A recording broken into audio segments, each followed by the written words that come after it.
swing and a miss, and Lucas Cash with a complete game. A phenomenal play by Chase Jackson at short. The 1-2 pitch. Swing and a miss. He got him. Will Yao. Wow.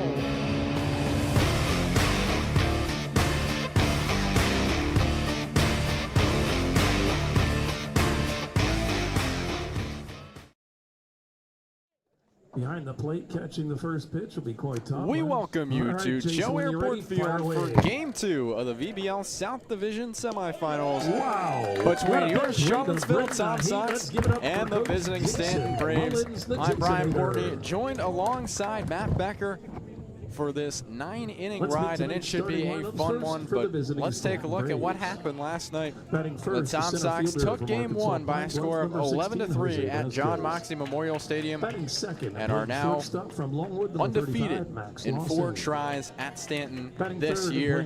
Becker, let's talk about what went right in that game for the Tom Sox. Well, Brian, there was a whole lot of things that went right, including the 15 walks, but if you're going to walk 15 times, that's cool and all, but you gotta find a way to score the runners and make the pitching staff pay for their mistakes. And guess what? They did that. They hit the ball perfectly with runners in scoring position. They were outstanding with 2 outs and the bases loaded, and then 2 outs with runners at second and third. Doubles galore for the Tom Sox. They didn't need to use the long ball, Brian, and they were hitting from gap to gap.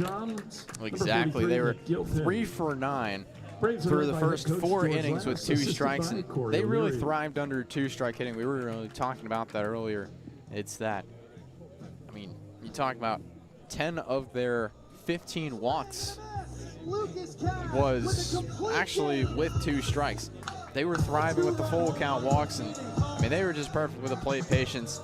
It was the most walks since June 12th, 2018 versus the Woodstock River Bandits. They had 16 in that game.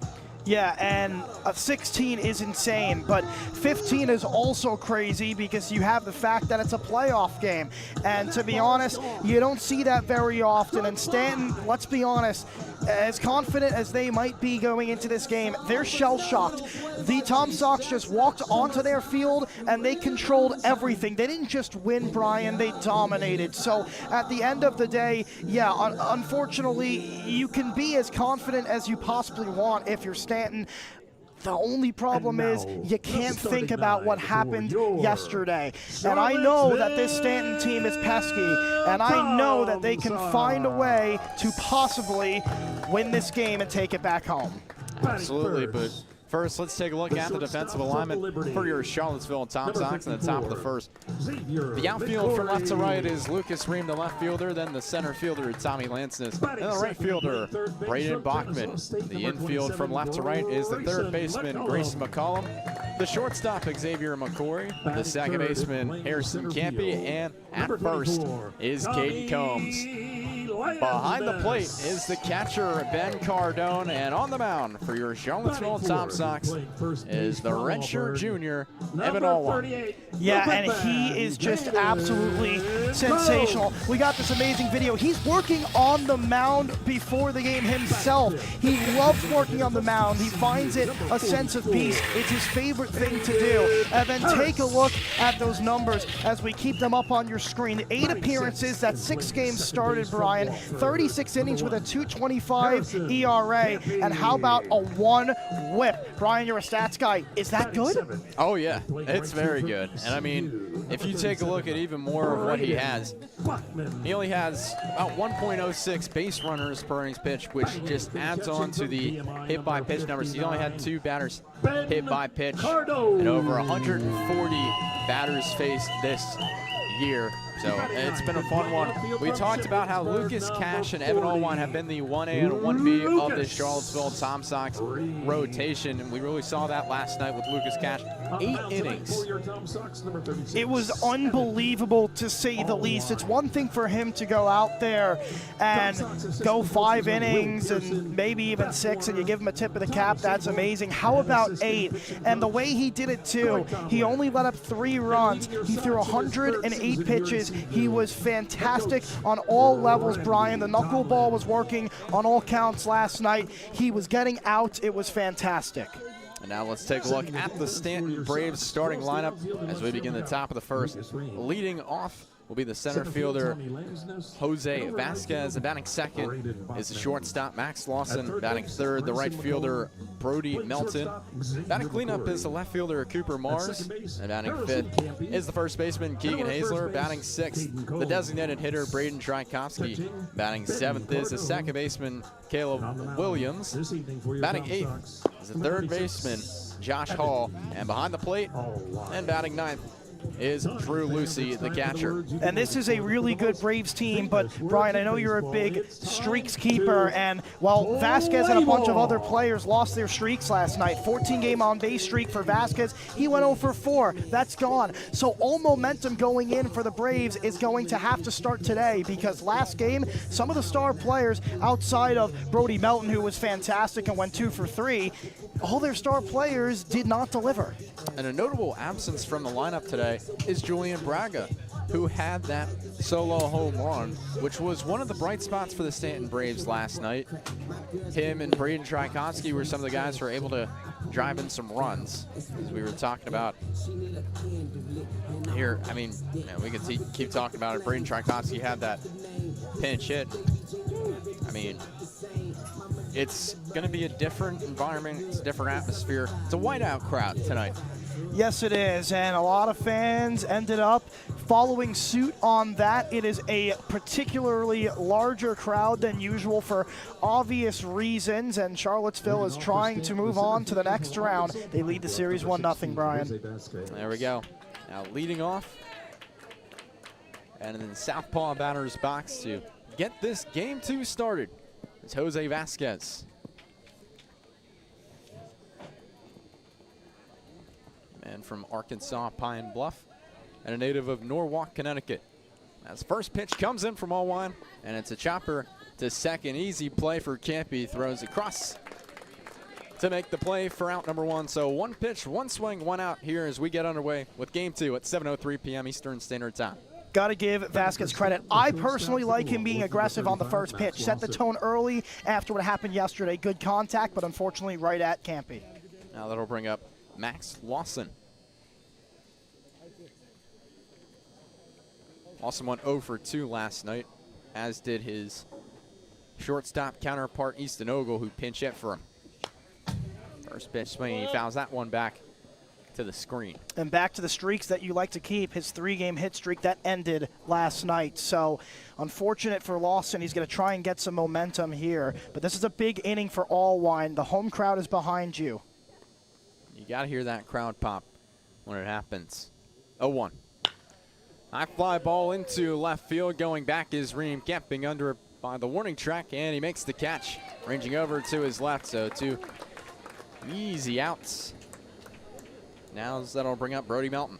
It's a sigh of relief right there. All the nerves that everybody had when that ball was hit in the air immediately goes to the floor. Yeah, it was hit pretty well, but at the end of the day, it's just a long second out. Now get your third, Allwine. Brody Melton steps up to the plate. He was one of 2 Braves with a multi-hit night, the other being Cooper Mars, who's on deck if the inning gets to that point. First pitch upstairs. And Brody Melton did have a couple of hits last night, but they were good hits to let up. They absolutely were, and I really like that you brought that up. They were singles with nobody on base, and the cutoff man was able to make sure it didn't stretch into a double. If you're going to allow this runner on base, make sure there's nobody else in front of him on base and there's 2 outs, and then hold him to a single. Absolutely. That was what Cash was able to do last night, allowing 8 hits, but for the most part, they really weren't in a whole lot of great situations for Staunton. And Cash and Allwine are very similar. They like to let the defense work behind them in that sense. Now, Allwine's going to get more of the strikeouts, but balls are put in play at a higher rate for those 2 pitchers. 75.4% of the time for Evan Allwine. And as for Lucas Cash, I mean, it's interesting you bring that up. He's about 80% of the time. That's what makes his pitch count so low. He's able to get those outs quickly. But that batting average on balls in play for Evan Allwine is 271. For Lucas Cash, it's 294, as the 2-2 is fought off. This is important for Melton because of how quick the first two batters got out, Brian. He's going to try and battle, and if he doesn't get on base, he needs to extend this pitch count and make Allwine feel just a little bit uncomfortable. Tom Sox dominated two-strike hitting last night, going 4 for 19, 6 RBIs. Here's the 2-2. That's chopped on the ground to short. Easy play for Xavier McCory across the diamond, and he makes the play for out number 3. So a 1-2-3 frame in the top of the first to lead off game 2. Tom Sox are up to bat when we come back.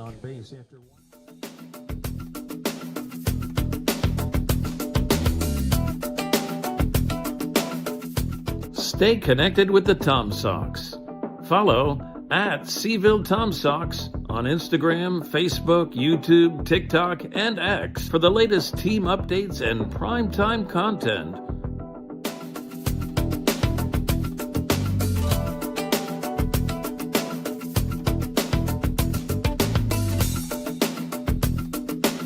Explore our redesigned website at TomSox.org for everything Tom Sox baseball and sign up for our no-cost email newsletter.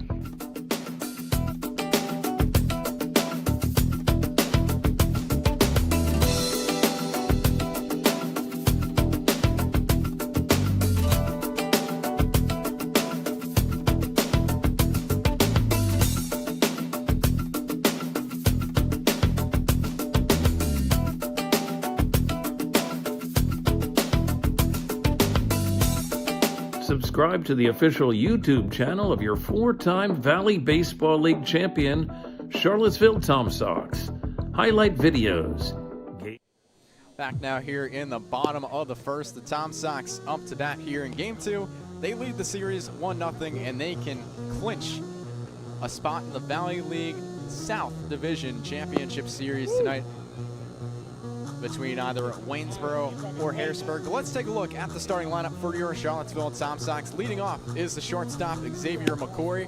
Batting second is the third baseman, Grayson McCollum. Batting third is the center fielder, Tommy Lansness, who's highlighted in that photo there to your right. Batting cleanup is the first baseman, Caden Combs. Batting fifth is the designated hitter, Aiden Harris.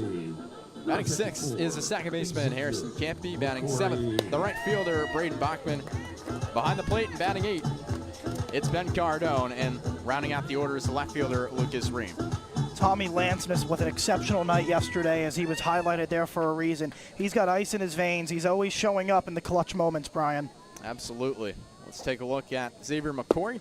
Swings and misses through the first one down the chute to start things off. Xavier McCory against the Staunton Braves this year is batting .250 in 16 trips.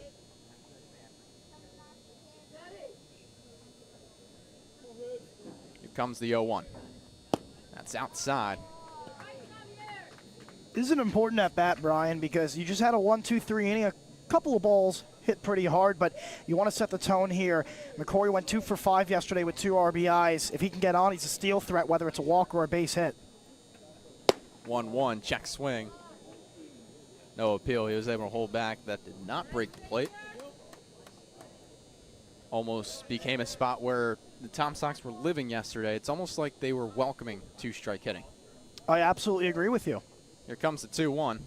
Swing and a miss. And we'll get to see another chance with that. Yeah, and they found themselves in 2-strike counts a lot yesterday, but Brian, the best part is that they battled back, and then with the 2 strikes, they put the ball in play. But not just in play, they recorded hits. Absolutely.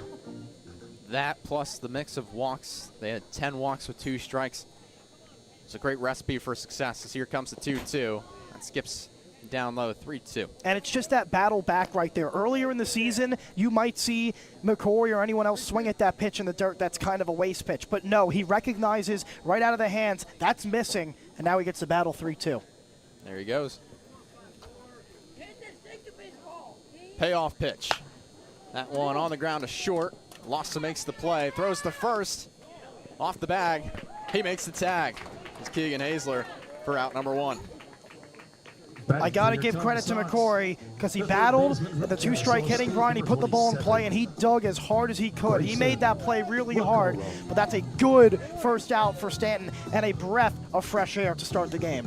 Absolutely. Now that's going to bring up arguably the best hitter for the Tom Sox all year in Grayson McCollum.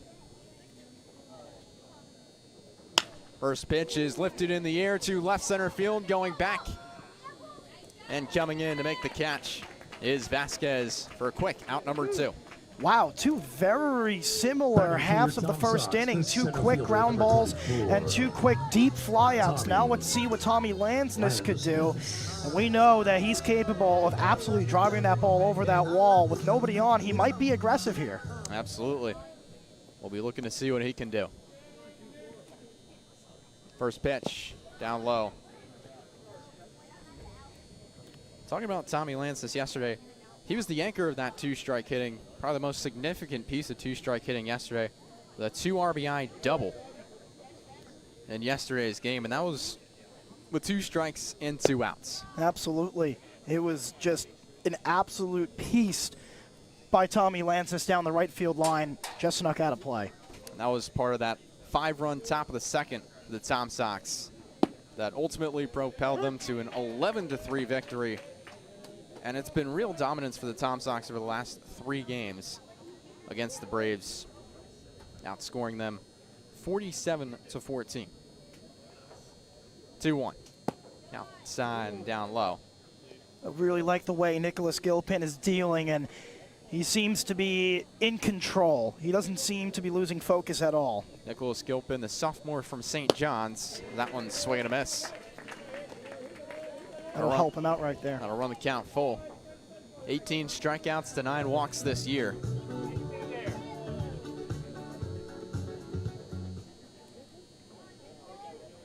As Get Lucky plays from the speakers, Lansness looks to get more than just lucky here. 3-2. Down low by the shoe tops, ball 4. A 2-out base runner in the form of a walk. And of course, it's a full count walk for the Tom Sox. You're facing Nicholas Gilpin, who 3 games started, Brian. He actually has a save as well, so he's been able to do it in any situation. In 16 innings pitched and a 4.50 ERA with 18 strikeouts. He might not go to distance, but he knows how to work in clutch situations.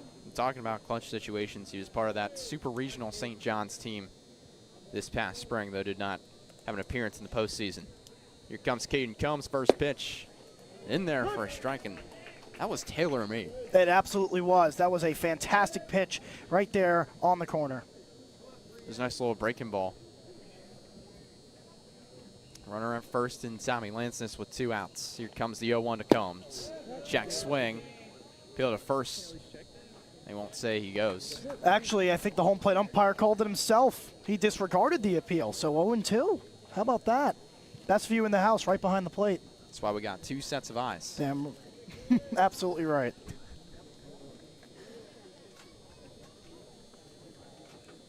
Two strikes, 2 outs. Here comes the pitch. Outside. And a stolen base for Tommy Lansness, as the catcher and Caden Combs are both a bit surprised that wasn't called. I think it was a little bit high. Nonetheless, I'm not an umpire for a reason. Well, still 2 strikes working here for Caden Combs. Here's the 1-2. Gets a piece of that, throws the hands out for a foul ball, right side. Sponsored by Taylor's Auto Body. Just a reminder, all foul balls can be returned to the That's Tommy Lansness, 7th stolen base of the year. He's been a mainstay in the Tom Sox lineup, making his 37th appearance in 38 team games for the Tom Sox. Here comes the 1-2. That one is pulled well foul to the left side, so now we can see he can hit to all fields. Yeah, and I'll tell you, with Combs there, I know it's a long foul ball, but the fact that he's seeing the ball and getting it off that launch angle is a good sign, because a lot of times he gets overzealous and he chops to the left side. He's looking good today. He sees the ball well. Just slow down the swing. Combs ready. 1-2 once more. Here's the pitch. Smack fell again on the ground left side. Had the 3 walks yesterday, Brian. We talked about walks maxing, and he's a guy that likes to hit the ball. So if he sees a pitch he likes, sometimes he overcommits, but right now I really like the way he's seeing it. Exactly. Only 2 Tom Sox batters did not record a walk in yesterday's win.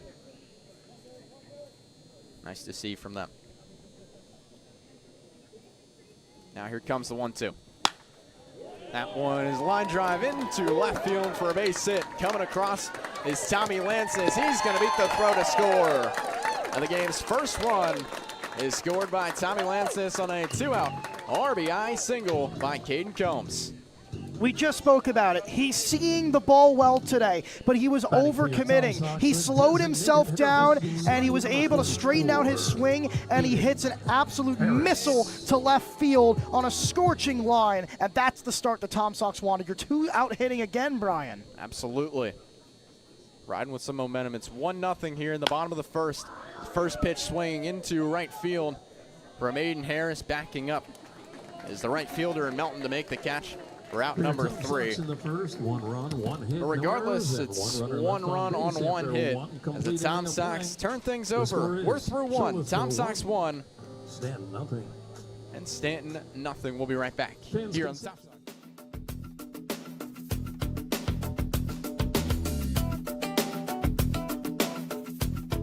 Want to support the Tom Sox? We offer many tiers of sponsorships with numerous benefits. Head to tomsox.org/sponsors to learn more about how you can become a valued partner today. Become a host family today. Host families provide players with a home away from home while building connections that go beyond baseball. Discover the lasting impact that host families have on the team and our community at tomsox.org/host-families. Contribute to Charlottesville Community Baseball today. As a 501c3 nonprofit organization, your support helps the Charlottesville Tom Sox create unforgettable memories and develop baseball's future stars right here in Central Virginia. Visit tomsox.org/donate to see how your gift makes a difference. Don't miss a single moment of Tom Sox baseball. Check out tomsox.org/schedule to see when the team is back in action. Cooper Mars. Cooper Mars leads off the top of the second for the Staunton Braves after Tom Sox jumps ahead 1-0 in the bottom of the first.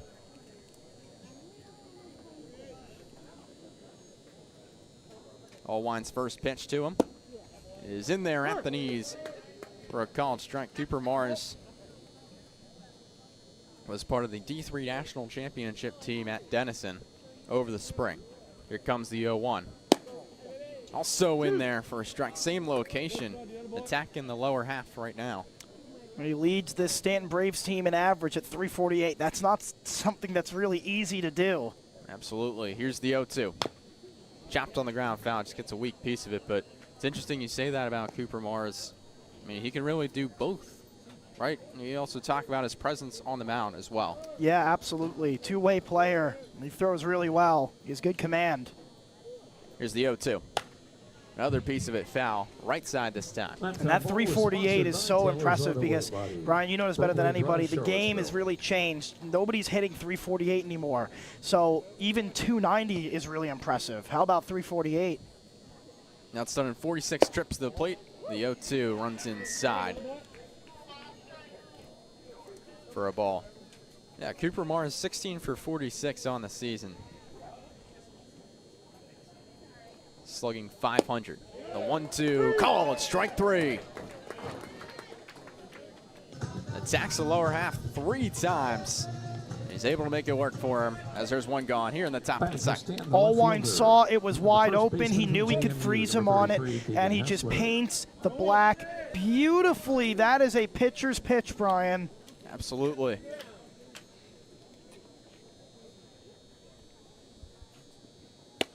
Upstairs. It's the first strikeout by either side today. Both teams are very aggressive. We've come to learn over these games this season against these two squads. This is now game number 8. Absolutely. 1-0 is in there for a strike on the lower outside half. Tom Sox in their 7 games this year against the Braves have gone 5-2. 6-1 in the postseason against them all time. 1-1, swing and a miss. What a sword there from Hazler. You have that Ream two-homer game, the 9th inning comeback to make it 15-11 final. And then, I mean, the 21-0 is self-explanatory. John Moxley Stadium, a source of some of the season's most defining moments for the Sox. 1-2. Gets a piece of that one foul. I love when these two teams play. Outside of the first game, when it was 7-0 Braves, it's been a battle every single game. And then I guess that 21-0 one as well. So there are 2 throwaway games. Every other game has been fantastic. There you go. 1-2. Check swing. Appeal to third base. He does not go. Good hold there by Keegan Hazler. But yeah, as we were talking about earlier, 47-14 over the last 3 games. And 2 run rule victories to boot. 2-2. Hot shot to third. Across the diamond. Grayson McCullough makes the play. And a 5-3 putout. It's 2 quick outs here in the top of the second. I'll tell you, Brian, it was an absolute treat yesterday to sit on the first base line right behind the bag. And the reason being is we got to see the amazing work of Grayson McCollum right in his line of sight, and the way he's able to move from left to right and get there quickly and make these amazing glove plays. That's why they call it the hot corner. Absolutely. There's another hot shot there. Tough grounder. Braden Tchaikovsky steps up to the plate. First pitch swing. Gets by the glove of Caden Combs and trickles into right. Tchaikovsky rounding first, headed to second. The throw on a bounce. It's in time. What a play on the throw to Xavier McCory. Braden Bachman, the connection. The Tom Sox force a 1-2-3 frame once again as we head to the bottom of the second. Tom Sox lead 1-0 on the Tom Sox Broadcast Network.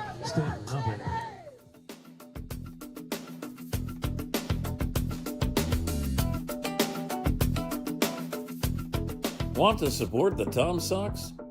We offer many tiers of sponsorships with numerous benefits. Head to tomsox.org/sponsors to learn more about how you can become a valued partner today. Become a host family today. Host families provide players with a home away from home while building connections that go beyond baseball. Discover the lasting impact that host families have on the team and our community at tomsox.org/host-families.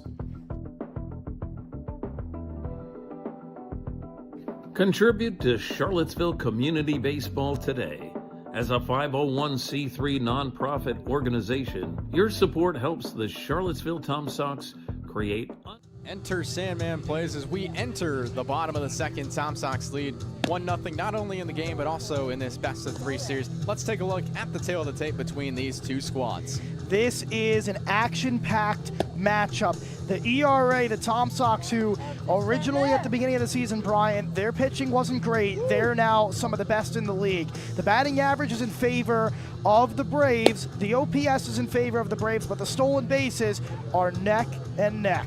Well, the thing was, the Braves went 0 for 1 yesterday in stolen base attempts, and they are winless when they can't steal a base in a game. That's a very interesting stat, and we'll see what they're able to do today. So that'll bring up Harrison Campy. First pitch taken for a ball.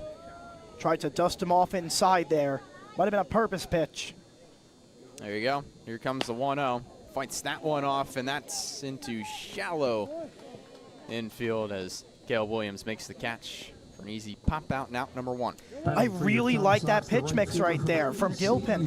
He, I think, either missed or intentionally threw that inside. He immediately went back knowing that he backed him off the plate, and he was late on it, and he got it off the inside. He couldn't get the barrel extended, Brian. Couldn't have said it better myself. That was inside the hands. That was no barrel. Braden Bachman, first pitch. He fouls that one off right side past the batting cage.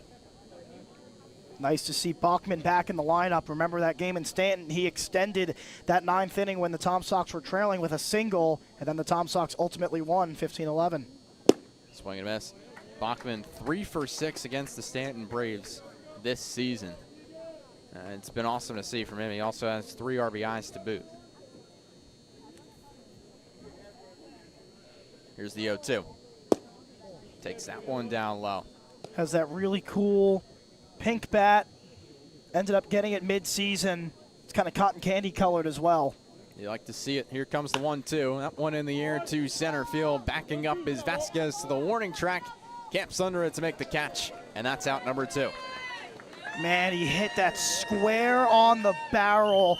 Just unfortunate. You can tell he's a little frustrated. That was a pitch to hit. He hit it so well. I think he was just a tad out in front, Brian. If he was a little bit later on it and was able to get more power on it, I think it would have flown over the wall. I do think so. It had a lot of carry to it. Here comes Ben Cardone. First pitch, breaking ball outside. It's a nice sweeping motion. Love the sweepers. It's a tough pitch to throw. Not everybody knows how to throw it, Brian. Absolutely. 1-0. Swing and a miss down the chute. Made a miss again. Spinning the ball. And as a catcher, I mean, he should be able to recognize it. I think he'll be able to, but we'll see. Cardone 4 for 12 with 6 RBIs against the Braves this season. Here's the 1-1. That one again, no barrel. That's well in the infield. Easy play for Max Lawson to make the catch. Route number 3, so a 1-2-3 frame for the Tom Sox complements the 1-2-3 frame in the top of the second. We head to the top of the third. Tom Sox lead 1-0 in the VBL South Division semifinals.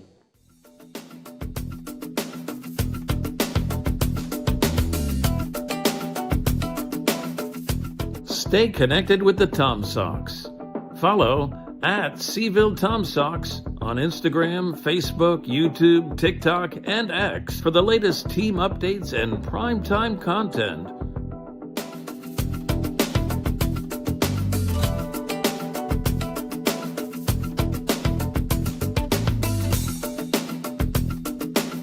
Explore our redesigned website at TomSox.org for everything Tom Sox baseball and sign up for our no-cost email newsletter.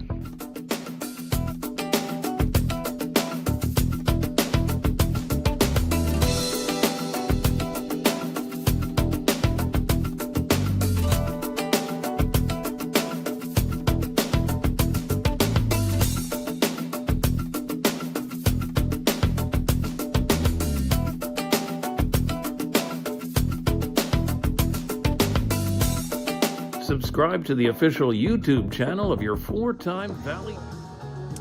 Top of the third set to get underway here in Game 2 of the VBL South Division semifinals between the Tom Sox and the Staunton Braves. Let's take a look at the playoff bracket as a whole in the Valley League.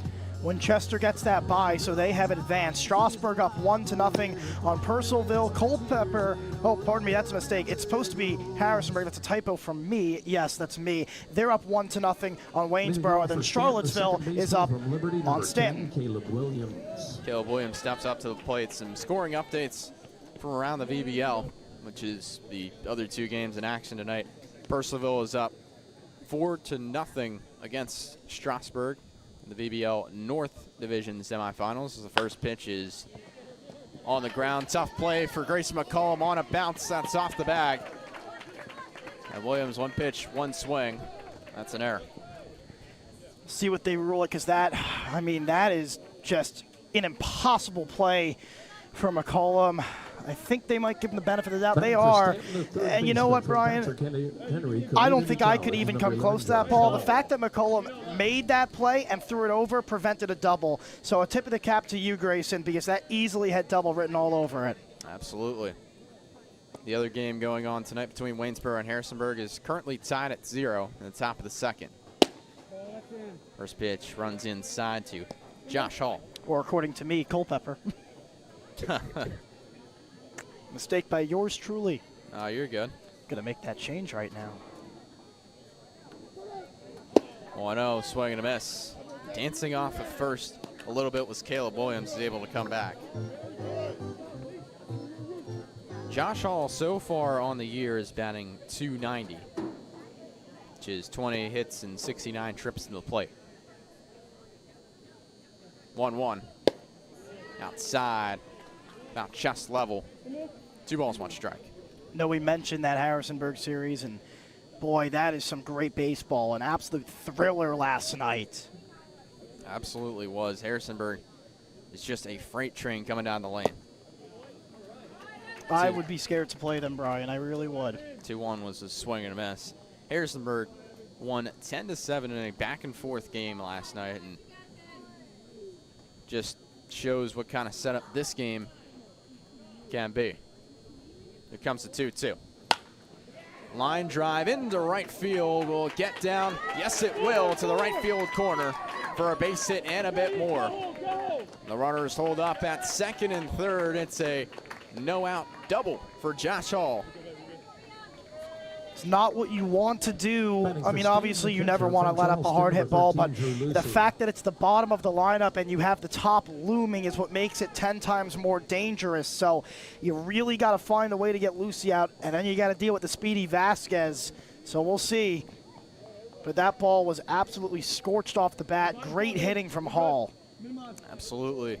Now to the bottom of the order, and Drew Lucy is Will Pearson will come out to talk to his man on the mound in Evan Allwine, and as he does that, let's take a look at the series history between the Tom Sox and the Staunton Braves. Yeah, and you mentioned that postseason 6-1 against the Staunton Braves, and the all-time record 46-31. And these two teams have been in the league, well, for a while. I mean, Charlottesville, it's been 11 years. It's not as new as other teams like Culpeper. And 46-31, that's a lot of games played between these two teams. And the fact that they've played each other 7 times in the postseason's a lot. And 6 wins for the Tom Sox. More recently, it was a 10-7 win in the divisional semis when that was a single game last year. Tom Sox with a lower seed.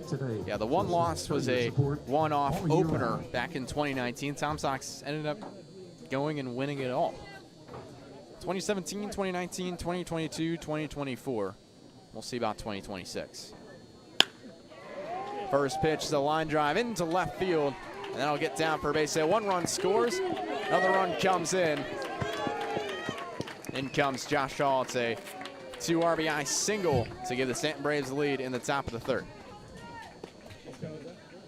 Great piece of hitting from Lucy. He was aggressive. He knows that Allwine was struggling there, so he becomes aggressive, and he knows if I'm going to get something anywhere near the zone, I'm swinging first pitch expecting it to be a fastball, and it was, and he hit a rope. Jose Vasquez back to the top of the lineup. First pitch is in there for a strike lower outside. Maybe 2-1, but the question is, how do you bounce back if you're Allwine? Now you only have a runner at first. You don't got to deal with all the traffic. Got to induce the contact. Here comes the 0-1. Fouled off. And there you go. Also, leverage counts. We talk about how foul balls can almost be free strikes in a way.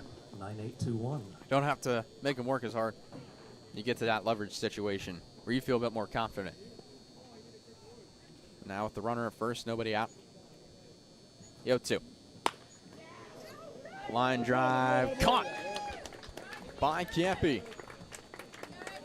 So out number 1 comes by the glove of Harrison Campy on something that looked like he was going to get into the outfield, and a nice easy play. I thought for a second it was going to fall, but that ball just kind of died off the bat. I guess it got off the inside for Vasquez instead of more of the outside where that barrel portion is. I'll bring up Max Lawson. Lawson fly out to Ream at left. Back in the top of the 1st. First pitch, elevator shaft high. Into foul territory, Caden Combs and Ben Cardone. All they can do is watch that one fly for a foul ball. And I was able to take a look at it. He did get it off the inside, and if he was a little bit earlier, he would have got the barrel extended. That ball would have shot out like a cannon. And fortunately for Allwine and the Tom Sox, he induces that weak contact, even if it's on a line. Also good enough for Evan Allwine is that he has 26 strikeouts on the year in 36 innings pitched. Deep breath, 0-1. Line drive. McCory can't make the play. It's going to be a base hit. Runners stay station to station. It's a 1-out single for Max Lawson. Allwine's kind of getting hit around here, and Unfortunately, you already used a mound visit, so you can't really settle him down. And then again, that was kind of inside on the hands, except a little bit more power from Lawson to get over the head of McCory. And it's just great hitting and muscle from the speedy shortstop, Max Lawson. And this is a batter you absolutely don't want to face right now. It's their best hitter, Brody Melton. First pitch, shy fly ball will go foul. Well, foul right side. Combs watches it go. Taking a look at what Brody Melton's been able to do this year, on top of being a VBL All-Star representing the league in the Cal Ripken All-Star game. Also has 7 home runs and 30 RBIs. Both lead the team. Here's the 0-1. This is for ball. He's got a 27-game on-base streak, and well, there's a reason why Staunton's hit 29 homers on the season, and he is the main reason. Him and Julian Braga both have 7 home runs. Braga not in the lineup. Breaking ball into right field. Bachman camps under it to make the play. He makes the catch. Throw gets cut off. McCory with a throw to third. And it's not in time, so. Runners now are at the corners with 2 gone. You got to think that's somewhat of a value play, getting some of it back for the Tom Sox. It is. It's a key player to get out. And listen, he hit that ball far, but not far enough. And it's in that right center gap where it's really tricky to get the ball out. So also had a chance at third. I like the cutoff play to be safe. And then if he slid off the bag, you had him with the tag. Potent don't even know it. Cooper Mars, first pitch. Little trail foul into the Tom Sox bullpen. A lot of attacking on the first pitch, not only from Cooper Mars, but from the whole lot of this Staunton staff. This field, the foul lines and the foul area is very wide. So a lot of times where you would think it'd be out of play in most parks, it's not here. You might be able to take advantage of that. Not there, though. Mars led off the top of the second with a looking strikeout. Owen looking to be in a more comfortable spot with runners at the corners. 0-1, shoulder high to even up the count.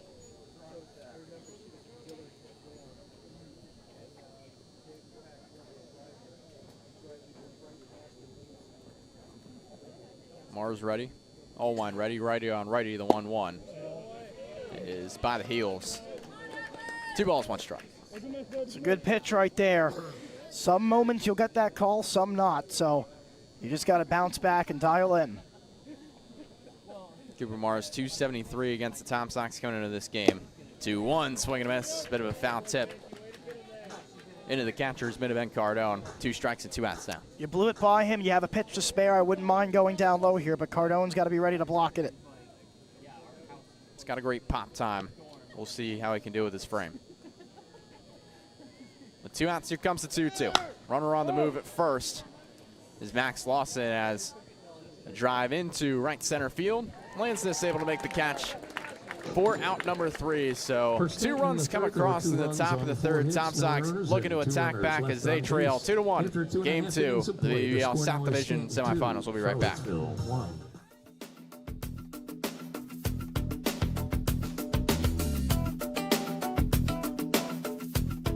Want to support the Tom Sox? We offer many tiers of sponsorships with numerous benefits. Head to tomsox.org/sponsors to learn more about how you can become a valued partner today. Become a host family today. Host families provide players with a home away from home while building connections that go beyond baseball. Discover the lasting impact that host families have on the team and our community at tomsox.org/host-families. Contribute to Charlottesville Community Baseball today. As a 501c3 nonprofit organization, your support helps the Charlottesville Tom Sox create unforgettable memories and develop baseball's future stars right here in Central Virginia. Visit tomsox.org/donate to see how your gift makes a difference. Don't miss a single moment of Tom Sox baseball. Check out tomsox.org/schedule to see when the team is back in action.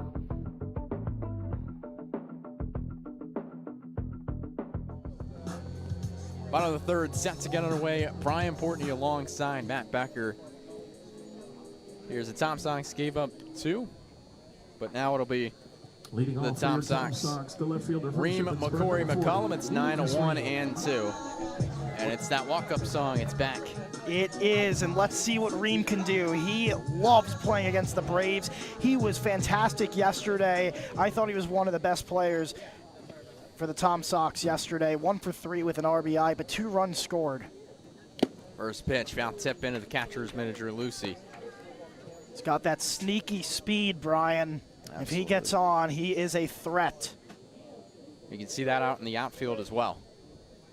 0-1, breaking ball in there for a strike to the knees.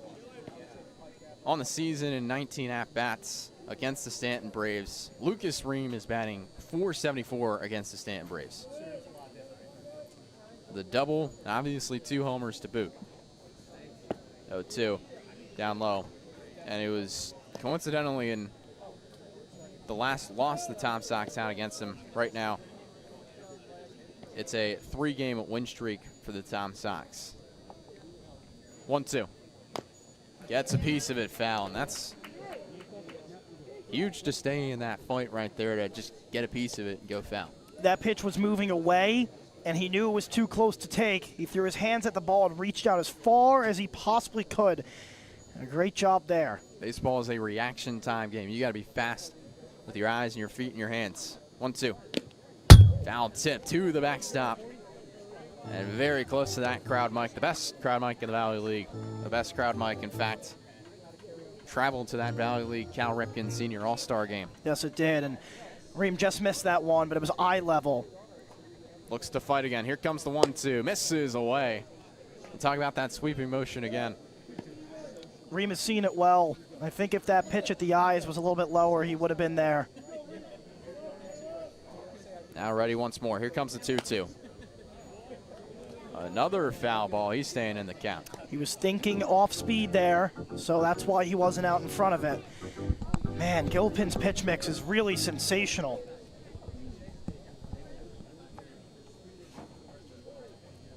Bases empty, the 2-2. Swing and a miss. He got him.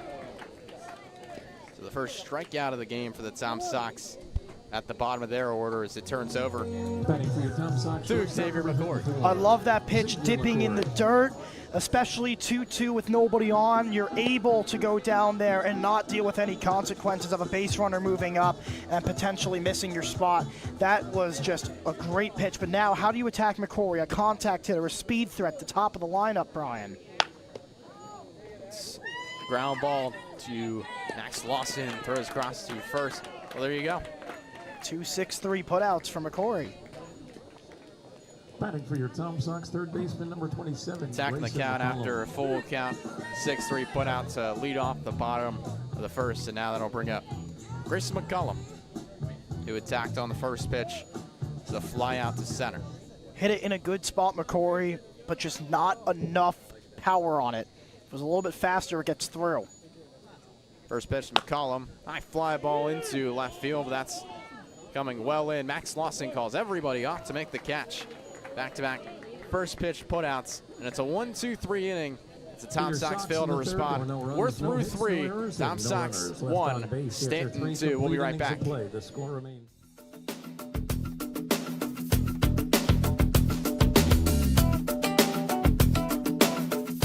Stay connected with the Tom Sox.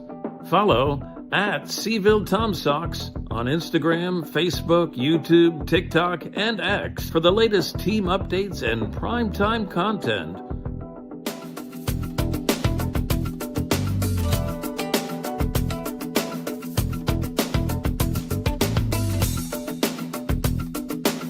Explore our redesigned website at tomsox.org for everything Tom Sox baseball and sign up for our no-cost email newsletter.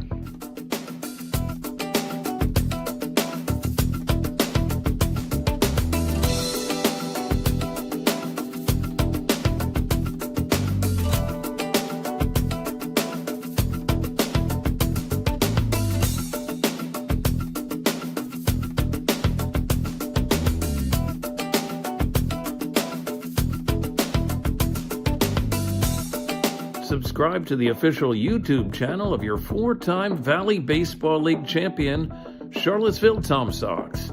Highlight videos, game recaps, full games, in-depth interviews, and so much more on the official digital home of the Charlottesville Tom Sox.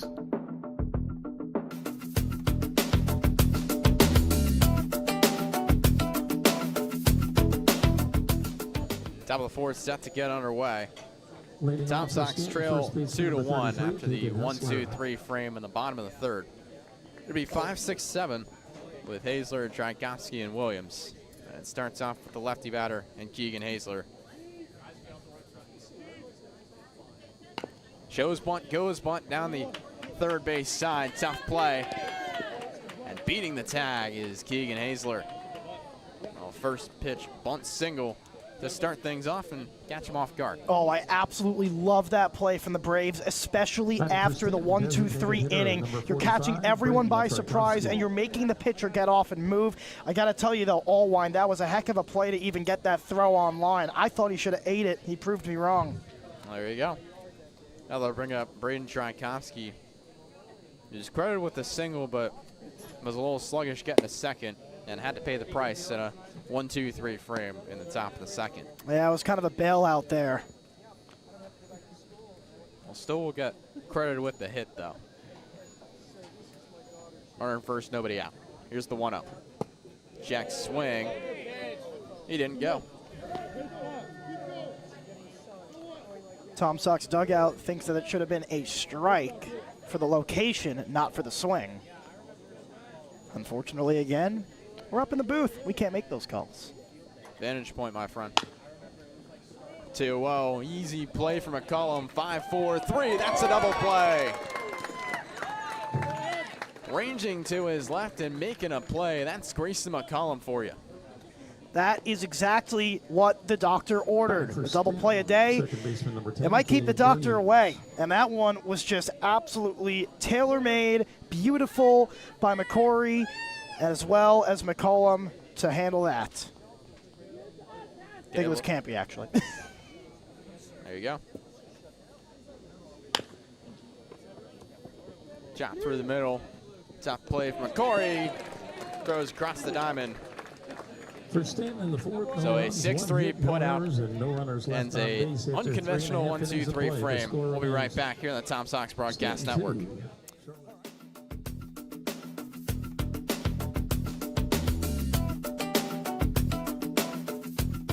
Want to support the Tom Sox?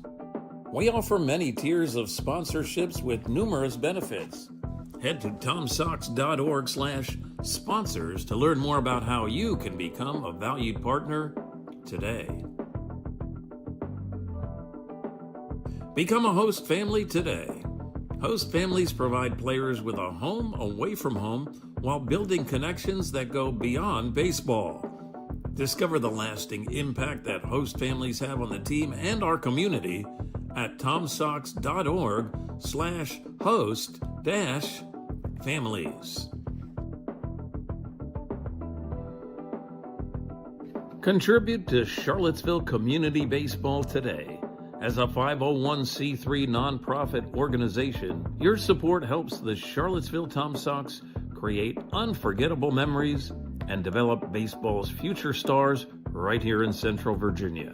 Visit tomsox.org/donate to see how your gift makes a difference.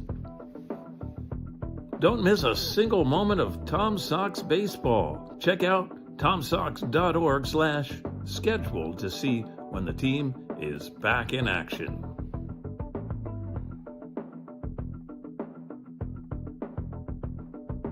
Learn from the best this summer. Join Tom Sox players and coaches in our annual summer camps. It's a chance for Nick Gilpin on the mound for his fourth inning of work as we're set to get underway for the bottom of the fourth. Tom Sox trail 2-1 here in Game 2 of the VBL South Division semifinals. Tom Sox lead the series 1-0 and would clinch today with a win in a spot for the VBL South Division Championship game and series. against either the Waynesboro Generals or the Harrisonburg Turks this weekend. Tommy Lanston steps up to the plate. He fouled off the first pitch to the left side. Hit a full count walk, came around to score back the first. Here's the 0-1. Breaking ball down low. The ball's 2 strikes.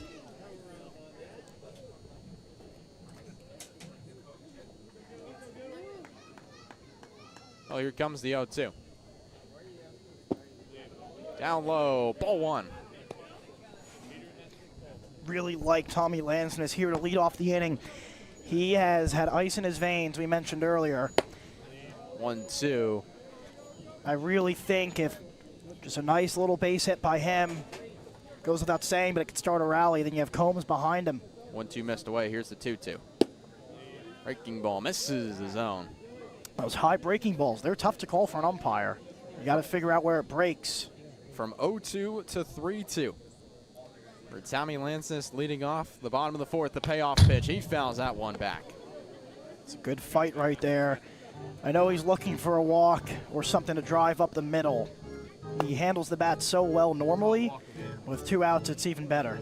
Caden Combs golfs the foul ball back to the Tom Sox dugout. So here comes the 3-2.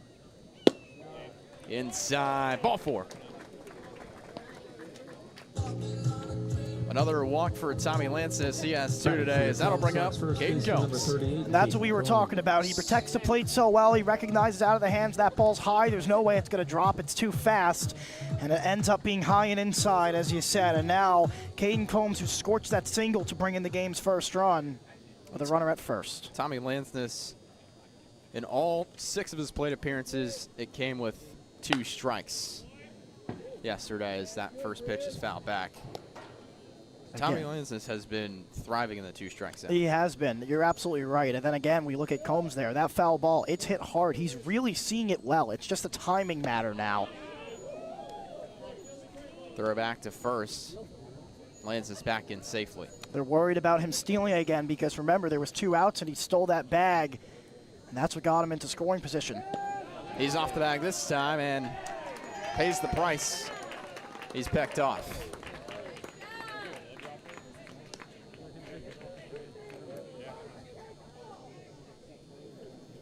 Caden Combs will now be facing an 0-1. Gopin having thrown more balls to the first baseman in Hazler than he has to home. Now it's 1-1. Just got to hope that it doesn't take away any momentum from Combs. If anything, it's less of a distraction now. You don't want to take the bat out of his hands for sure. Here's the 1-1. Line drive, gets through. Into left field. He's rounding first, headed for second. The ball dives by the bullpen. The throw to second is not in time. Hot shot on the ground.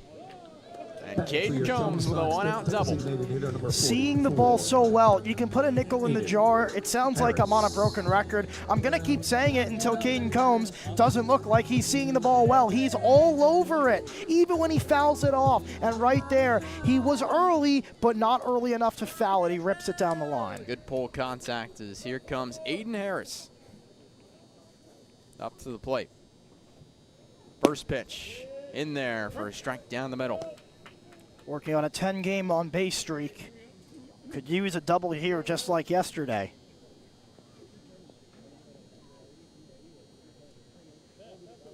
Looks back at the runner at second and Caden Combs. The 0-1 is a high fly ball into shallow left center field.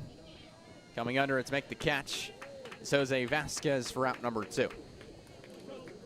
Campy was fantastic yesterday. He was seeing the ball great. He went 2 for 5 with an RBI. This is a prime opportunity with a runner in scoring position to really make your mark. Harrison Campy popped out to lead off the bottom of the second. Kind of got that one on the hands. Let's see if he can catch barrel against Gilpin, who has been sweeping away and breaking away all day today, as he does again. This time it's down low, ball 1. But now what does he have to do in order to see that pitch move away and get contact? You can eat it until you're in a 2-strike hole. Here's the 1-0. He'll do just that for that pitch. Count evens up at 1-1. You don't have to swing at it. If you see a ball breaking away here, let it be a strike, and then deal with the consequences when there's 2 strikes and throw your bat at the ball. 2 outs and the runner at second is Caden Combs. 1-1, fouls that one off. Against a piece of it. He didn't exactly, I don't think he exactly threw out his hands there. No, he didn't. He thought that was going to be more of a breaking ball and tried to make perfect contact. Now 2 strikes, 2 outs. Tom Sox have been living in this zone. Here's the 1-2. Ground ball to left. Knee stop for Lawson, and the throw gets away at first. Caden Combs comes across to score. And on the error, Harrison Campy is right at home at second. It's a tie ball game, 2-2 in the bottom of the 4th. You can't give good teams 4 outs, Brian. And on that play, to make matters even worse, a run comes in to score. But not just any run, Brian, it's the time run. So now every run from here on out would be unearned. You're That's absolutely correct. right. Here comes Braden Bachman.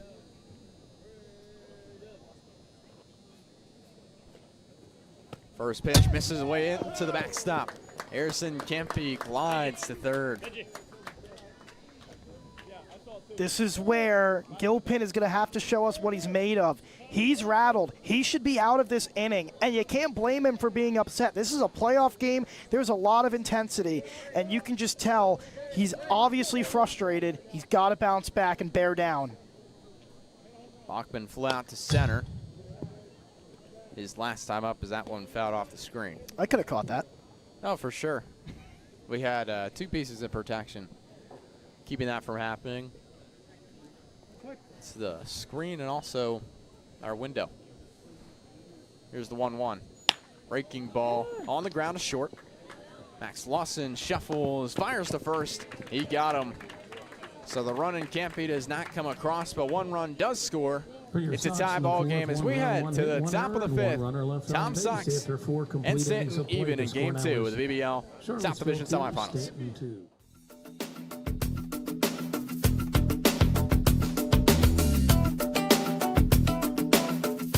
Stay connected with the Tom Sox. Follow at Seville Tom Sox on Instagram, Facebook, YouTube, TikTok, and X for the latest team updates and primetime content.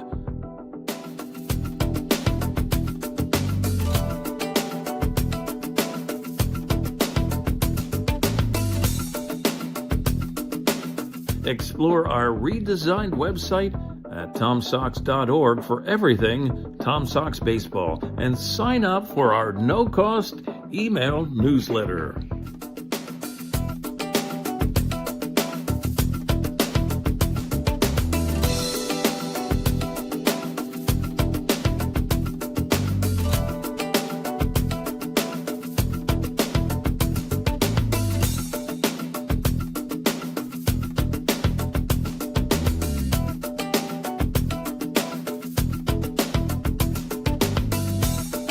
Subscribe to the official YouTube channel of your 4-time Valley Baseball League champion, Charlottesville Tom Sox.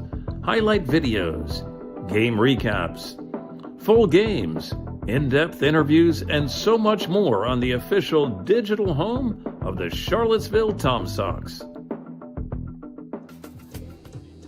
Back now here in the top of the 5th. As a reminder, Matt Becker will be taking over on play-by-play at the conclusion of this half inning. Josh Hall steps up to the plate to begin the top of the 5th. First pitch outside from Evan Allwine. Thank you for the reminder, by the way, to fix the bracket. Oh, of course.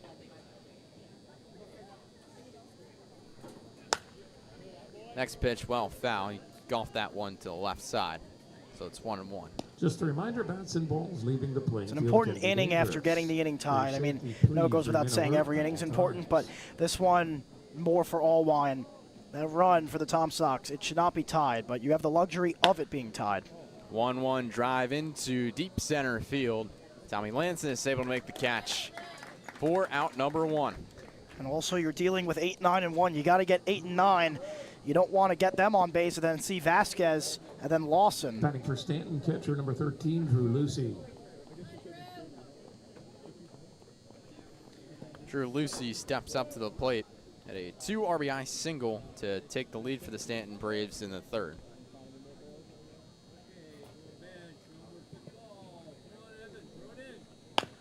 Breaking ball on the first pitch. McCory scoops, throws the first in time across the diamond. 2 gone. Been really happy with the way McCory's been able to move and make those picks. I really think he's such a sure-handed shortstop. And yes, you're going to have blips and you're going to make errors, especially when you're at the shortstop position. But nonetheless, I feel very confident, and I think every Tom Sox fan should, when he caresses the ball. Absolutely. Well, now that'll bring up Jose Vasquez. First pitch in there for a strike to the knees. Xavier McCory has a .929 fielding percentage this season on 44 putouts and 61 assists. 0-1 gets a piece foul. 2 strikes, 2 outs here. Would love to see Allwine just get Vasquez out, and you got to get the bats back up after that momentum boost. 2s across the board here. No balls, 2 strikes, 2 outs. A 2-2 ball game between the Staunton Braves and the Charlottesville Tom Sox. Bases empty. Here's the 0-2. Gets a piece foul once more. Man, there's a lot of people over there, Brian. Look at that. Yeah. This is an unbelievable crowd. Up on the hill, in the bleachers. I mean, you really see it everywhere. The community of Charlottesville showing out to support the Charlottesville Tom Sox. Here's the 0-2. Fouled again. Well, everyone's getting souvenirs. Oh, that car got a souvenir. There you go. But you got to remember, all bats and balls leaving the playing field can be dangerous.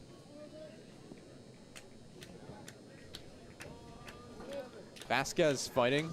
Still no balls and 2 strikes with 2 outs. Allwine gets his son. Here's the pitch. Outside, ball 1.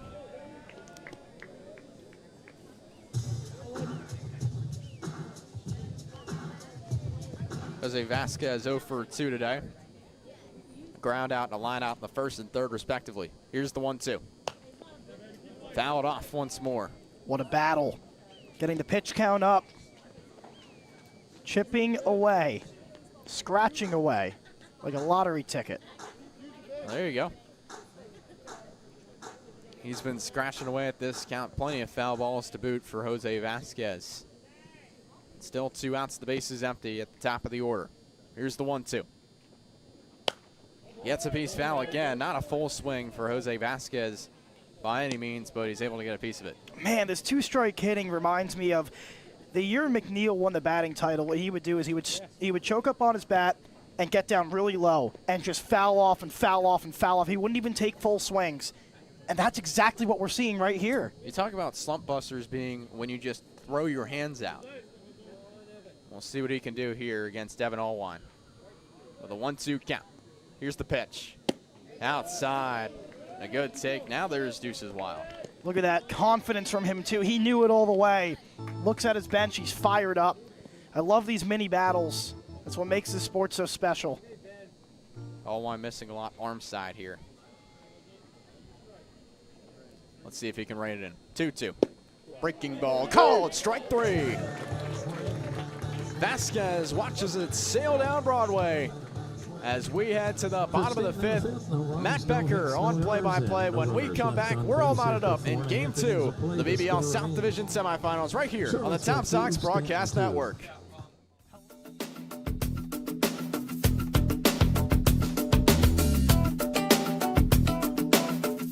Stay connected with the Tom Sox. Follow at Seville Tom Sox on Instagram, Facebook, YouTube, TikTok, and X for the latest team updates and primetime content.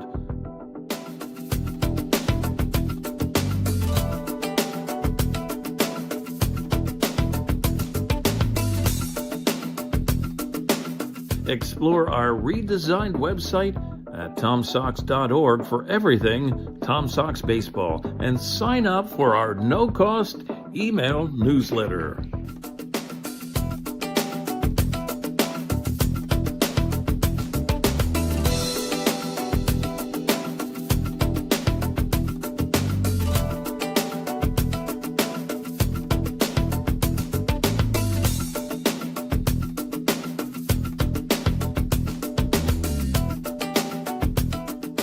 We welcome you back.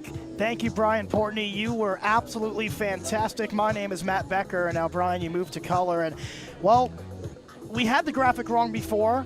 We have it right now. The playoff bracket, yes, I updated it. And what are our scores around the league, Brian? In the bottom of the fourth at JMU Eagle Field, it's the Waynesboro Generals 3 and the Harrisburg Turks 0. And in Purcellville, the Cannons lead 7-3 over the Strasburg Express in the top of the third. And right here, it's a 2-2 game with Ben Cardone leading things off for the Tom Sox. First pitch is ripped foul. Ben Cardone popped out to the shortstop in his first game up. And Cardone did not play yesterday, but obviously the catchers switch off, and Caffarilla was fantastic, and you're going to see Cardone here today.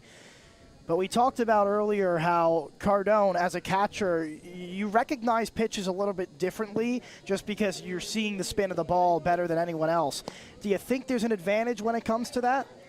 I mean, I think so, and it's really important to have a 1A, 1B because not every team in the Valley League or really in baseball have the luxury of being able to go to two very good catchers. He hits that one to left field. That'll get down for a base hit. Cardone making the hard turn. He'll put on the brakes and stop at first with a single. So to your point, he recognizes the spin of the baseball, and he rips it for a base hit. And that's exactly what you were talking about. It was a tailor-made hanging breaking ball down the middle of third, and he was able to rip that all day long. So here is Lucas Ream, and again, listen, the Tom Sox have good hitters top to bottom, but you want to get the 8 and 9 guys out. Brian, you're a pitcher on the mound. You see the first guy get on, you kind of a little shell-shocked? No, you just got to go back to what you've been doing. Cardone bouncing around at first. Squares to bunt is Ream. He pops it to the left side, picked up by the third baseman. It's bobbled. The throw to first is in time. Oh, wow. Ream thought he beat it out, but a stellar play by Hall to get the out at second. I like the effort, though, because we've seen that a lot from Tom Sox batters who are able to show bunt as to pinch the corners in and confuse the infield defense. But right there, Hall was just able to recollect, make the play. Now there's a runner in scoring position, and it's a tie ball game. McCrory with a new walk-up song, the shortstop and the leadoff man. He's grounded out to the shortstop in both his turn at-bats, and that time he's aggressive on the first pitch and fouls it back. But now you have a runner in scoring position with a guy who has been a preliminary contact hitter. Do you agree with the move to bunt? I think so. You kind of have to be able to confuse the guys at some point, and it's in a playoff situation. McCollum's on deck, the Tom Sox best hitter if it gets to him. That pitch is inside. We have seen that, though. I mean, you've seen a lot of solid contact hitters take the bunt in those playoff situations. That's why, you know, you see in batting practices, they always do a couple bunts before starting their swings. And bunting is not as easy as people think, you know. There's a certain way in an art that you have to do it. And to be quite honest, the one that Ream had there is not really what you want to do because of how hard he hit it, but he hit it with so much power that it actually made Hall bobble the ball. It popped up in the air for a bit too long. Kind of almost like an onside kick. Yeah, it's a good reference. The 2-1 is down low. So McCrory, who was aggressive in his first two at-bats, being a lot more patient here, working a 3-1 count. He already has had a full count at bat. That was a 6-3 put out back in the bottom of the first. Cardone's at second. The 3-1, swing and a miss. Out in front of the off-speed was McCrory looking to hit it to the trees. Or I guess at that train moving pretty slowly in right field. Yeah, it's the first one of the game. 290 to right, by the way. It is really short, but then it just juts back. to 385. The payoff pitch from Gilpin is a called strike 3. So now it'll be Grayson McCollum, as that was a pitcher's pitch right there, right on the black. Baseman, number 27. He's really able to paint the black well there. I mean, you see what he's able to do, a bit of arm side, a bit of glove side. He's able to threaten the batter, a purpose pitch that ends up being a punch-out pitch. You can beg to differ that it was a little bit close, but on a 3-2 count, it's too close to take, and I think that's where the umpire is coming from there, and I think McCrory just accepted that. It was right there. It might have been a little bit off, but it's just that close. You got to put the bat on the ball. The 1-0 with 2 outs is hit to the right side, but Brian, we talked about the 2-out hitting. What better guy to have up here than your best hitter and a singles and doubles hitter in Grayson McCollum? Exactly to your point, but the Tom Sox today have been 1 for 6 with 2 outs. Yesterday, through 7, they were 5 for 11. Cardone at second. Gilpin's delivery is outside for ball 2. It's a Tom Sox team that didn't hit great to start the season. They hit better recently, but they're batting .237 overall coming into this game. That one's chopped to the left side, picked up by Hall, the third baseman, throws to first, and it's caught for out number 3. The Tom Sox strand a runner in scoring position. We're still knotted up at 2 on the Tom Sox TV network.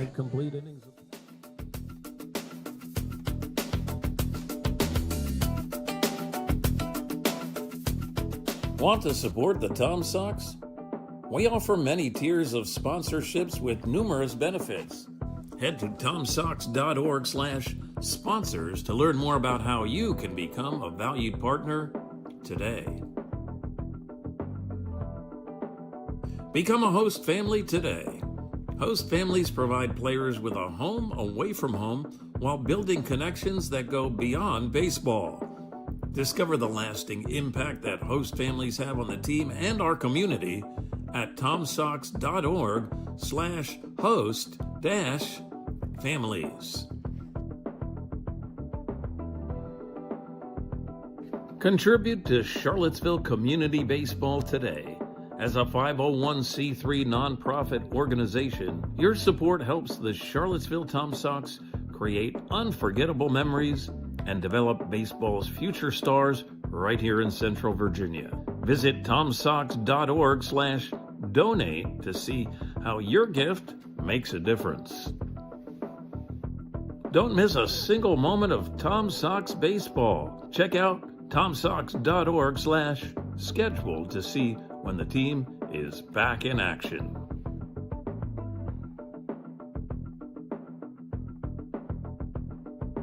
Learn from the best this summer. Join Tom Sox players and coaches in our annual summer camp. It'll be a 6th inning of work here for Evan Allwine as he gets set for the top of the 6th. It'll be Max Lawson, Brody Melton, and Cooper Mars due up, the 2, 3, and 4 hitters for the Staunton Braves. And Brian, an important part of the order, that you'd like to retire in a tie game where, let's be quite honest, maybe it shouldn't be tied. Well, yeah, the important part is if you can get Lawson out, Melton's on in a lower impact situation. You want to have as little players on base when he comes up. And that was something that we spoke about at the game in Staunton when that ball was hit down the left field line with 2 outs for Melton, and then we spoke it into existence here today, and you saw it happen. Another single that maybe could have been a double, but it was cut off nicely. Evan Allwine misses away, and now it's 2-0. Evan Allwine has had a tremendous season, and I mean, I know we brought up his stats, but I mean, we could talk about his last appearance as well. He kind of had a tune-up game. He went 4 innings in Covington in a 9-2 win. He had 2 hits, 1 run. It was earned. As that one's hit in the air to left field. Going back is the left fielder, Ream, diving, and he made the catch! Out number 1. Umpire had to make sure he got the ball, but a tremendous catch by Ream. What a play from Lucas Ream. And the thing was that he didn't over-exaggerate his dive. He was just able to get a little knee down on the ground, and it was just good enough. He was able to lay that glove down and make that catch. I don't even think the fans realize, Brian. Swing and a miss there. I mean, did you hear anyone cheer? I feel like nobody even realized he made that catch. That was insane. But also what was insane, you just saw that breaking ball there that made him miss. Brody Melton. Could you throw that? Nope. That one's fouled back. And, I mean, Evan Allwine, we go back to those stats, 5 strikeouts in that game.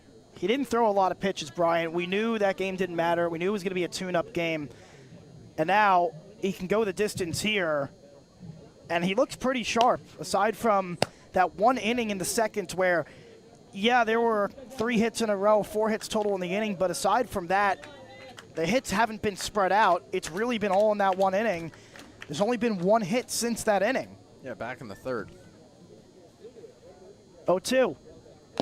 He struck him out. Foul tipped into the mitt for out number 2.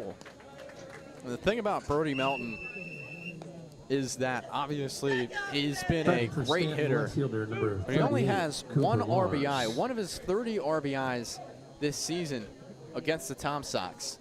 So overall, they've kept him off the base path, and they've kept his impact to a low level. Here is Cooper Mars as he waves and misses at that one for strike 1. He's also 0 for 2, and to your credit, I mean, he has been the best pitcher on this team alongside Lucas Cash. They have just been a 2-headed monster, and that one is fouled off to the right, so they're going out of play. But when one of those guys struggles, it always seems like the next start, because they usually come within 1 game of each other, it seems like the next person has the prior person's back. And a swing and a miss there to strike out the side. A 1-2-3 inning, and that makes it a 2-2 game in the top of the 6th. We'll be back in just a moment.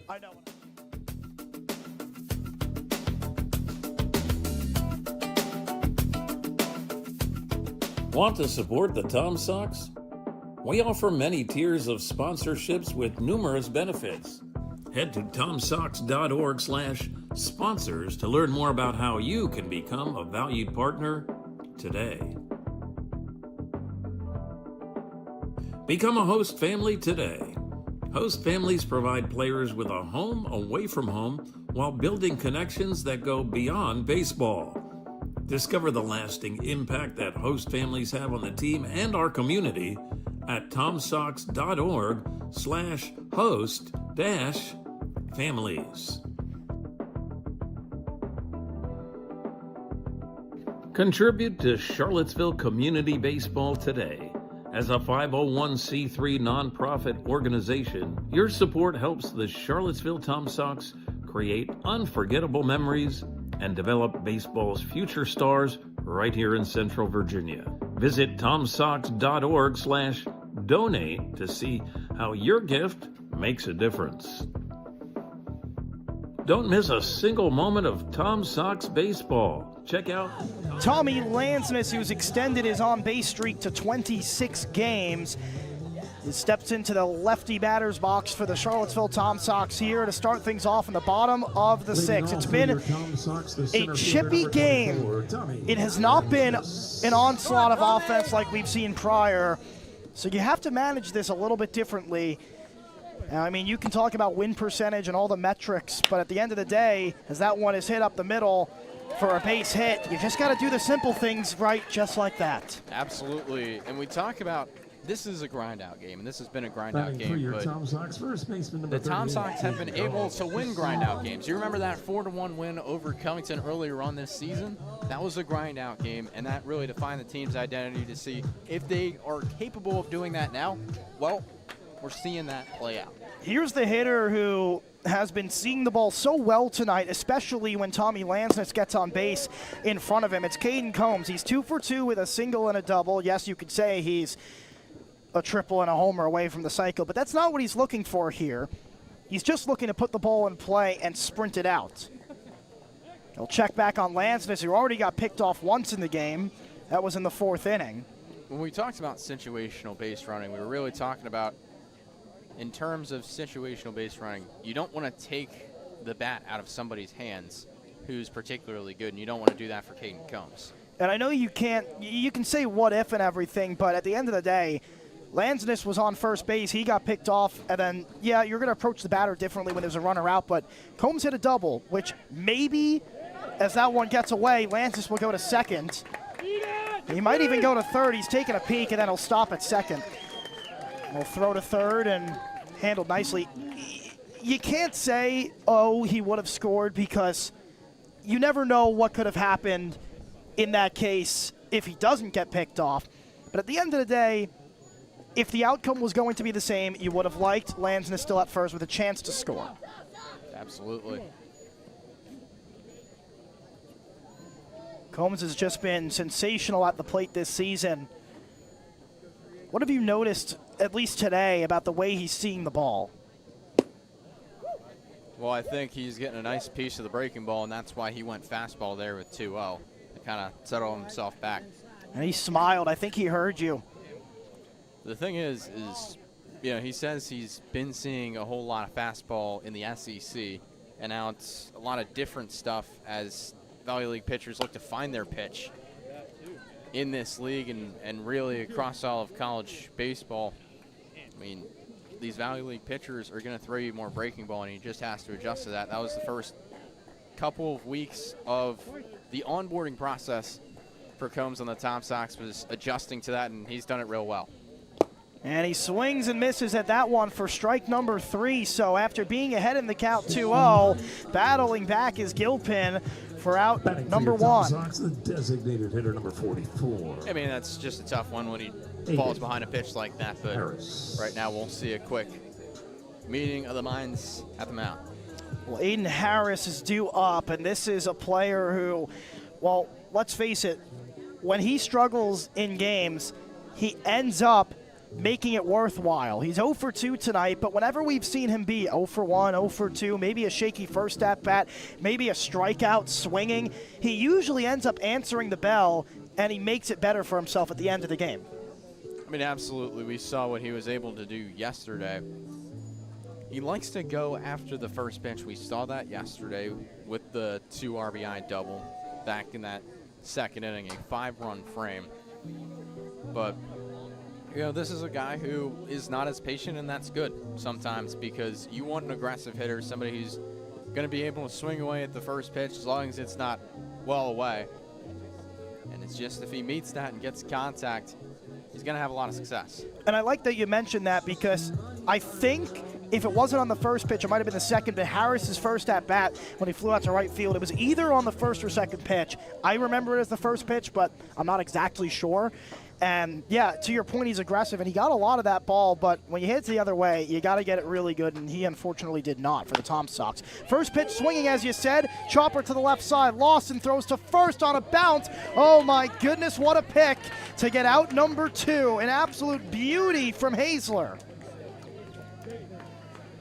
Batting for your Tom Sox. Well, you got to love that from Hazler. I think first baseman don't get a whole lot of credit for what they do, but you know, they're not moving around a whole lot, but they're able to move the glove very well.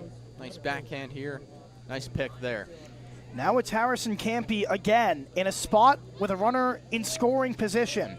He reached on an error, which brought Combs in last time, and he hits that one in the air deep to right field, going towards the corner and foul off the fencing right by the Tom Sox bullpen. So an identical situation as the 4th inning. We'll see what Campy can do. Brian, do you think, even though it was an error, is it a boost of confidence when you're at the plate and you reached, even though it was an error, you brought a run home, the game's tied, you did something right? Yeah, I mean, you have to feel that way. It's just because it does numbers to your confidence, just won't do numbers to your stat sheet. You're absolutely right there, and the hope for Campy here is that he can just rip one up the middle, give the Tom Sox the lead, but it's not as easy as it sounds. Got to throw your hands out here. 0-2, breaking ball just missed. Good discipline there. You called the pitch to a T, Brian. Yeah, he was throwing that away, and it's not a usual breaking ball. It's got some horizontal sweeping movement to it, so he's got to be able to throw the hands out and get a lot of oppo contact. The 1-2 is swung on and missed. He blew the fastball by him, and that retires the side. So the Tom Sox strand a runner at second after the leadoff man got on. No runs on one hit, no error, and one runner left on base. We'll be back for the top of the 7th in just a moment.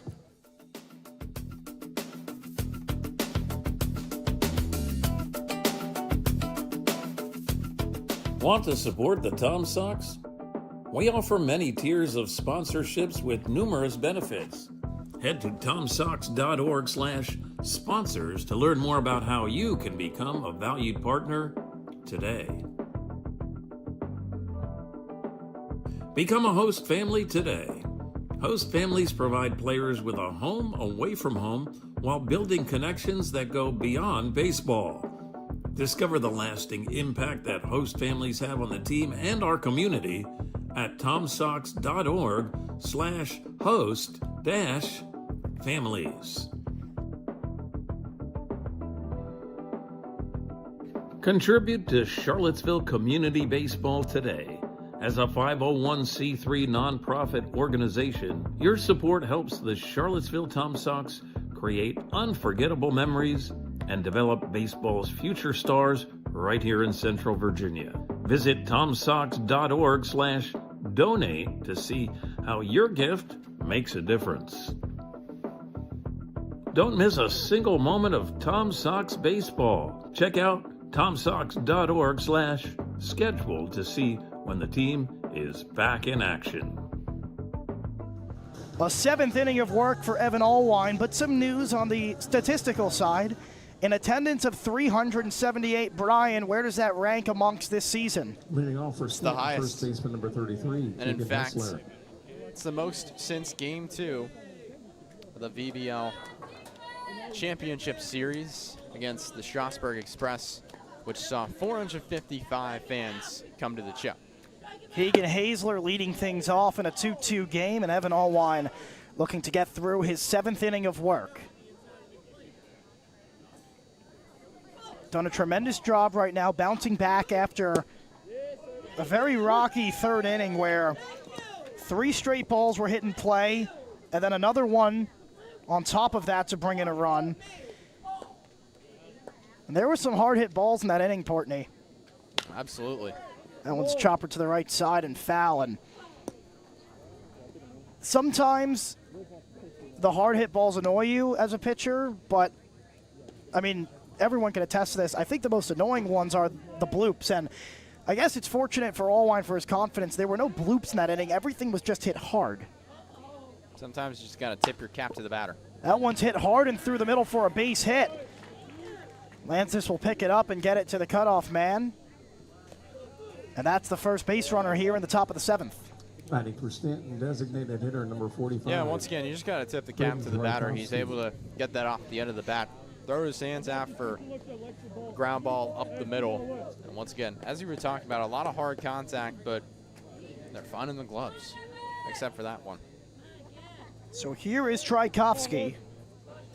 Singled and then hit into a 5-4-3 double play. Umpire says strike at that one. It was a delayed steal from Hazler, and then he put on the brakes and went back to first, trying to cause some havoc. He just bluffed the start and came back. You'll see that in pretty much all levels of baseball. Absolutely. The 0-1. Tchaikovsky chops that one foul.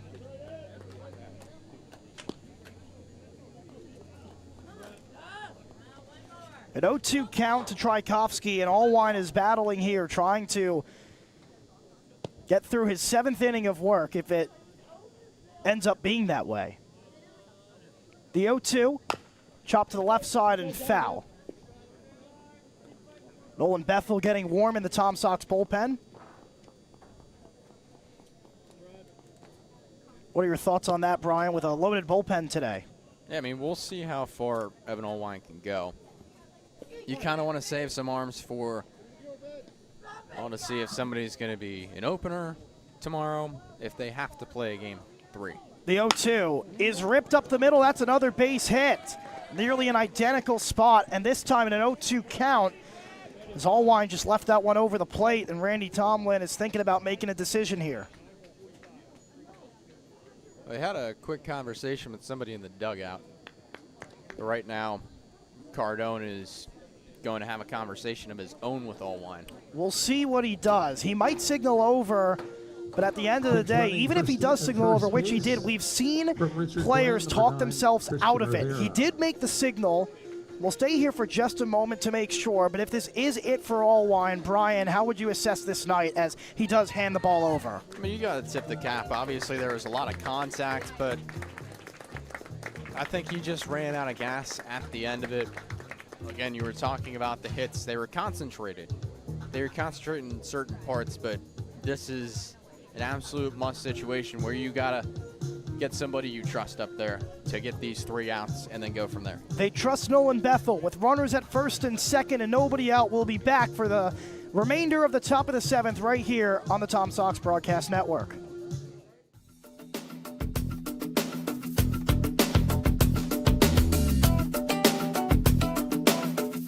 Stay connected with the Tom Sox. Follow at Seville Tom Sox on Instagram, Facebook, YouTube, TikTok, and X for the latest team updates and primetime content.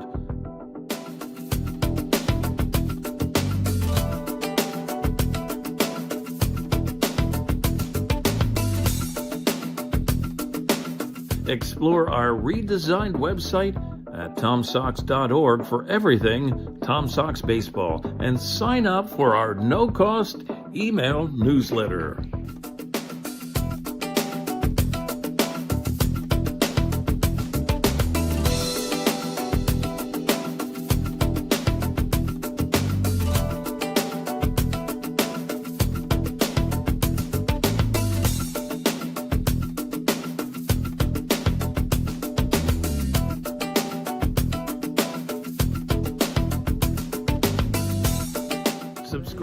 We welcome you back. The Staunton Braves taking on the Charlottesville Tom Sox here, with the Tom Sox leading the series in Game 2, 1-0. A new pitcher on the mound for the Tom Sox. It will be Nolan Bethel. Evan Allwine went 6 innings strong, allowed 8 hits, 2 runs so far. The 2 runners on are his, no walks and 4 strikeouts. Brian has more on Nolan Bethel. Nolan Bethel making his 7th appearance of the year, a 4.50 ERA through 14 innings.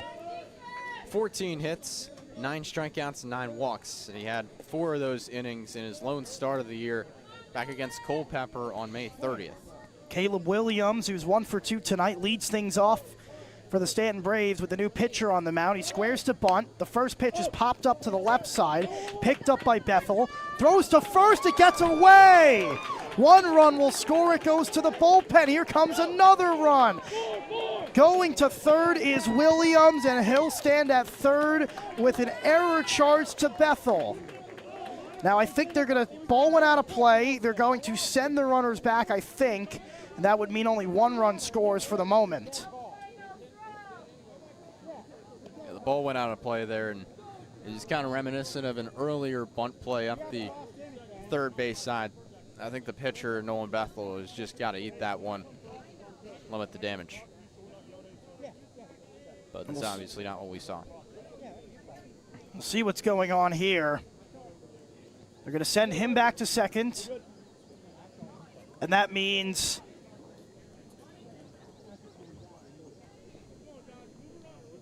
well, it looks like there's a different runner actually at third base anyways, unless I'm reading his number wrong. Nonetheless, they're going to put the runner back at third, so only 1 run scores. That'll make it a 3-2 game. So Hazler comes around to score. Tchaikovsky is at third, and Williams is at second after the throwing error. The first pitch now to Hall is away for ball 1. That first pitch bunt can really do wonders in a bad way to the pitcher's confidence. He's got to find a way to get back in. That one's hit in the air to the left side and foul. It does look like they made a move, so there is a new runner at third. It's number 9. which would happen to be Christian Rivera. It is in the DH spot, so no changes there in the field for now.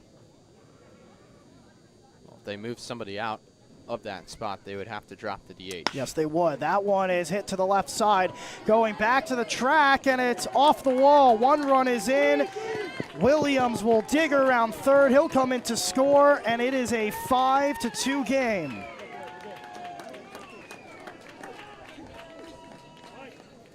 All of a sudden flipping the game on this head. And you can see right now Staunton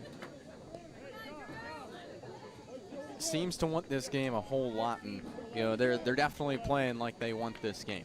And that small ball moves. It was a great move to show bunt there and get it down and force the new pitcher into the game to throw the ball to first. It was a gorgeous bunt, and everybody from the number 5 spot on so far, as we're now in the 9 spot, has reached base. So now Easton Ogle is also into the game as he stands at second, taking Josh Hall's spot. The first pitch to Drew Lucy is away for ball 1. Kind of sucked the air out of this crowd, Brian. Sucked the air out of this press box as well.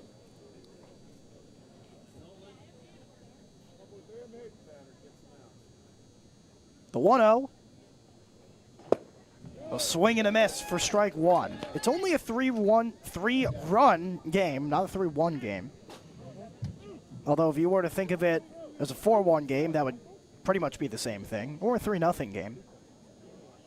All to interpretation. Yep. But you got to get rid of this runner at second and make sure he doesn't score. Now a pitch clock violation. Is it 1-2? He says yes. Obviously, everything is flipped. So for us, it looked like 2-1, but it is 1-2. The 1-2 is way away, and Cardone with a tremendous effort to not only catch that ball, but keep it in front of him. Love the play he was able to make there. Very crucial. Nolan Bethel is visibly agitated on the mound after that. Let's see if he can bounce back. Runner goes. Pitch is hit to the right side. The throw to first is in time. Campy and Combs connect for out number 1. The runner Ogle does advance to third. I mean, on the mound, for Staunton, center fielder number Lucy was 16, just Jose able to Vasquez. do his job there, and I really think, yeah, it's still a good play by Campy. He was able to range to his left, but now you're worried about the guy who's 90 feet away. So what can Jose Vasquez do? A contact hitter, a speedster with the infield in. And that's taken down low for ball 1. Portney, the infield's in here. It's a 5-2 game. Do you agree with the defensive alignment? Not really, because there's one out and something can easily get over the head, and we've seen Vasquez able to poke something as a line drive out to the outfield. That's popped up to the left side. It's falling. McCrory makes the catch at the shortstop. Well, he is the shortstop at the third base position. And that's out number 2. That's a veteran move from the redshirt freshman. Batting for Staunton, shortstop number 35. That read, that call-off was definitely a call-off of somebody who's been around this game for his entire life. So here is Max Lawson, 1 for 3 on the day. The first pitch is a called strike on the outside corner. Max Lawson singled in the 3rd inning. It was the only hit of that 3rd inning. He's looking to bring this runner in from 3rd and really put a dent in this game. Nolan Bethel trying to bounce back after that throwing error. The 0-1 is a called strike to make it 0-2 right down the middle. And Bethel is 1 pitch away from getting out of this inning. It'll be 7, 8, 9 coming up for the Tom Sox in the bottom of the 7th. The 0-2 from Bethel to Lawson. On the way, a breaking ball that was blocked by Cardone beautifully. And now it's 0-1-2. Just misses the glove side there. I don't think you want to go any kind of fastball in or work the arm side for fear of hitting a batter. The 1-2. Bethel delivers. Oh, and that one way outside, and Cardone had to make another block. Luckily, it's into the mid again. Cardone has been a wizard behind the dish, really saving Bethel. It's a block party back there for Ben. Brody Melton's on deck if it gets to him. And a runner at third. The 2-2. In the dirt, ball 3. Julian Braga is actually going to be on deck correction. Which is pretty interesting. You'd be taking Brody Melton out. He's 0 for 3. Can't pencil him in yet until he crosses. We'll keep an eye on that. The payoff pitch. That's foul back. Brody Melton, the right fielder. We'll see what the moves happen, though, because Easton Ogle is also in this game at third base. You can switch them around if needed. As Braga is a utility player, he can go anywhere. I've been known to make a lot of substitutions during our matches this year. The payoff pitch yet again with 2 outs. That's fouled back, an absolute battle from Lawson. We'll do it again. It's a real nice bender inside the middle third of the zone, because that was looking close to hitting the batter in Lawson. So that's still 3-2. The payoff pitch yet again. Bethel delivers. Fouled off again by Lawson. These small battles throughout the game.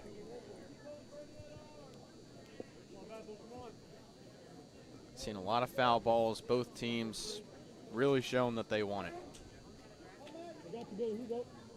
We'll do it again with a runner at third and Easton Ogle.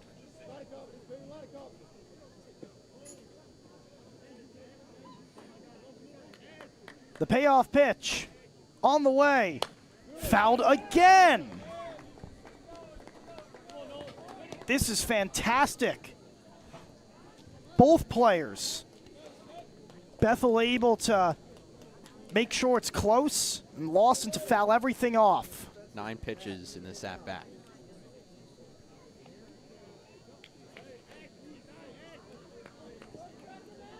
Bethel delivers. Low, ball 4. Bethel was walking off the mound. And that'll bring up a pinch hitter in Julian Braga. So now you can pencil that into your book. You can. I think where Bethel's been missing, it's been a lot down low. That's why you see from Florida Southwestern, number 5, for a lot of the Braga. time, Cardona's had to block the plate. He's just trying to make these guys miss down low, but you can't really do that against a guy like Julian Braga, who will make you pay for a hanging breaking ball. He's got 7 home runs on the year. 1 for 4 yesterday with 2 RBIs. To your point, he also leads the Braves in extra base hits and slugging percentage at .634 coming into this game. First pitch, outside, ball 1. Now runners at the corners. He's got 634 extra base hits. No, the slugging percentage is .634. Could you imagine that, though? Imagine that. Backs Lawson at first, Easton Ogle's at third. Could put Lawson in motion. They will not, and it's fouled to the left side.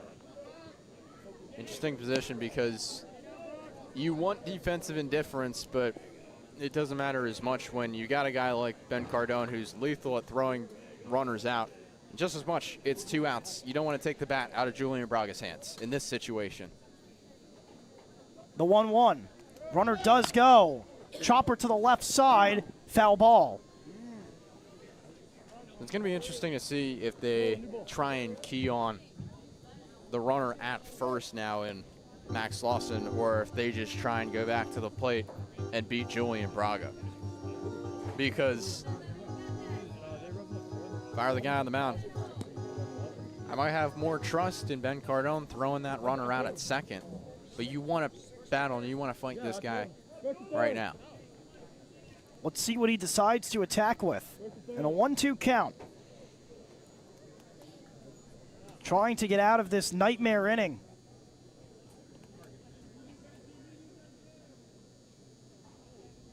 The 1-2. Fouled off again.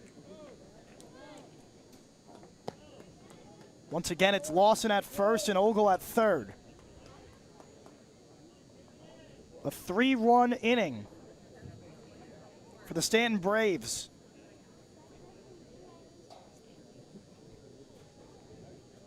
The 1-2. Runner goes, and that's fouled off again. Braga, who was just on the bench for the first 7 innings of this game, has not been hot. Seeing the ball fantastic right now, Brian. Absolutely.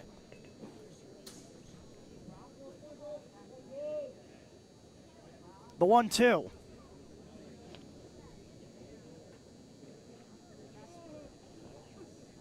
Fouled off again. And that hit him in the foot, and you can hear it. Right through your living room. Yeah, once again, off the ankle and 2 pitches and this at-bat. I mean, he's going to feel it in the morning. I know he's got the protective gear, but it's still going to hurt a bit. The 1-2.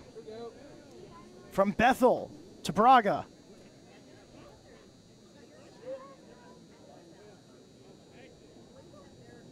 Check swing.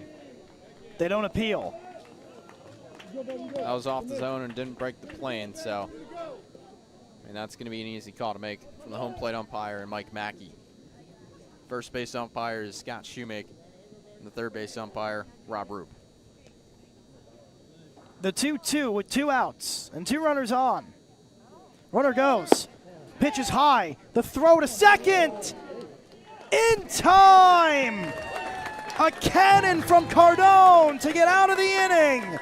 And the Tom Sox let up 3 runs, but are not able to allow the Braves to tack on anymore. We step aside. It's stretch time at the Cho.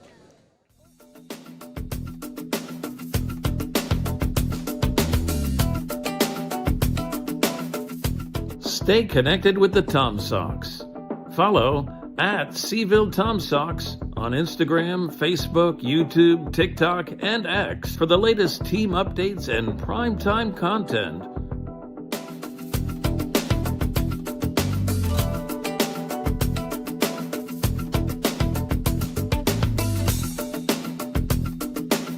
Explore our redesigned website at TomSox.org for everything Tom Sox baseball and sign up for our no-cost email newsletter.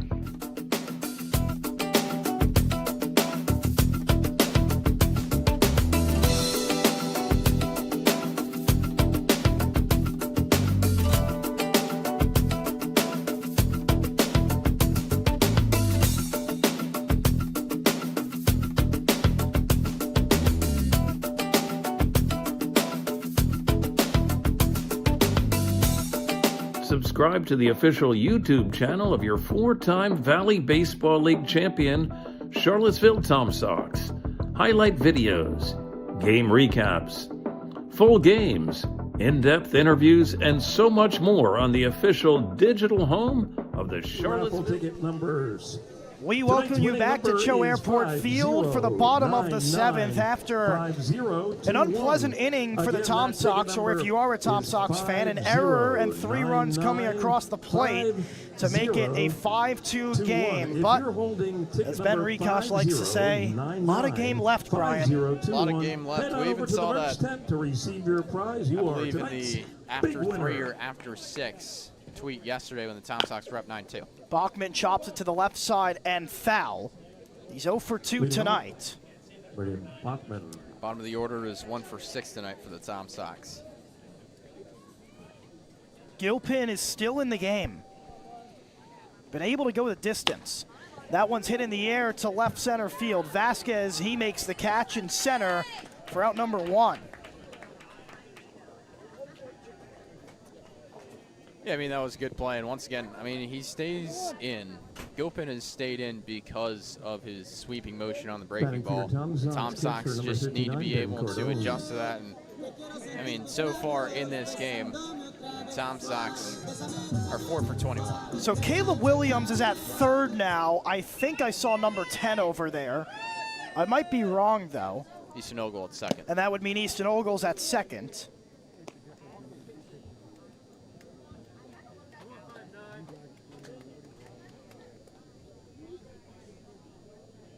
So now it'll be Ben Cardone for the Tom Sox, as that one's up high. They made a lot of double subs. We've seen that. Or they're going to take somebody out of the field who was not exactly that player. Now the only question is Braga in right field? I see a 38 back there. That's Cooper Mars. And that's Cooper Mars. So Mars, who was in left field, goes to right field. A swing and a miss there to make it 2-2. Well, Max Lawson's still at short. That's confirmed. Yep, Lawson is at short. Keegan Hazler at first. Hazler is at first. Lucy's behind the dish. That could only mean that Braga is either in center field or left field, but I think Vasquez remains in center field.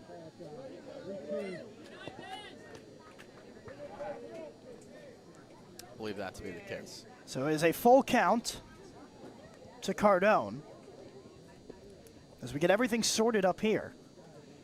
The payoff pitch is ball 4, and that'll put a runner at first with 1 out. Well, there you go. Little 2-strike offense able to take away, as you sometimes like to call it. It's actually 2-strike defense as they're defending the plate. It's an impactful walk as we see another mound meeting. I don't think this is going to be the hook, but there is somebody working in that bullpen. It's number 40, who I can only imagine is, and it's true, it's Ethan Plesser is working out in that bullpen. So we'll see what they do here, but nonetheless, Ream is going to step up to the plate. And I think they're going to try and figure out how to attack him. They know that he's haunted this team before, let alone, I mean, the Tom Sox did not win that game, but he had a 2-homer game. And you mentioned his stats against Staunton. It's just astronomical. It is astronomical. We talked about how he's able to do that. And actually trying to pull up the video of that pitch that he saw in his second home run. I'll see if I can pull that up for you if he doesn't attack this first pitch here. So here is Ream, 0 for 2 tonight, trying to scrap away.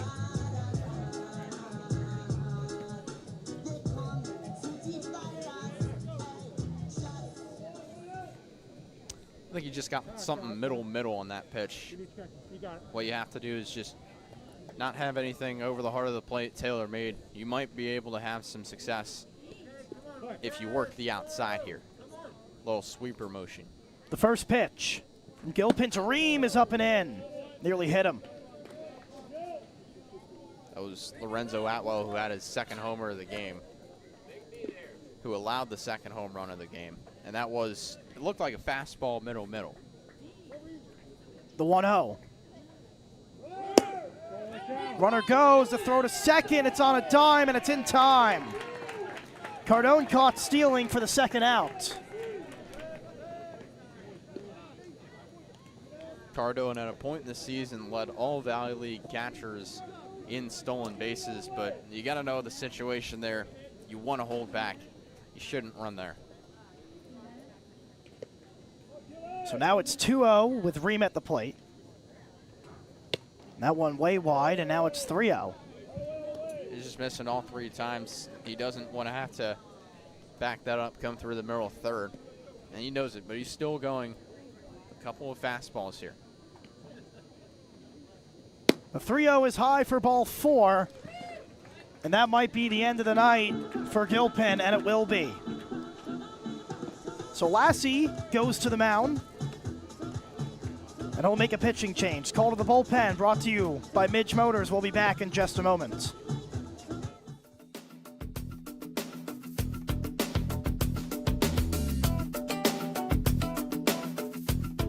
Want to support the Tom Sox?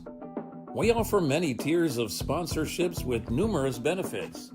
Head to tomsox.org/sponsors to learn more about how you can become a valued partner today. Become a host family today. Host families provide players with a home away from home while building connections that go beyond baseball.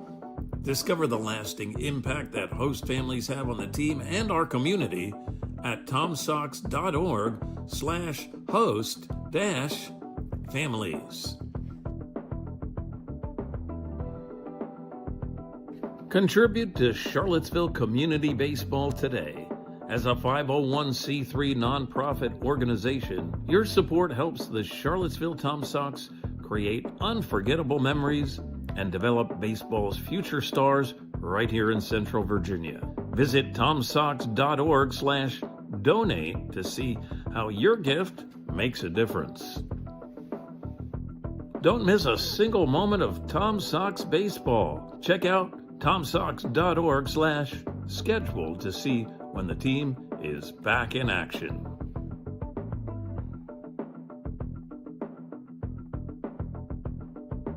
Learn from the best this summer. Join Tom Sox players and coaches in our annual summer camps. It's a chance for kids ages 6 to 12 to learn from the past, present, and future of baseball. Find more information and sign up at tomsox.org/summercamp.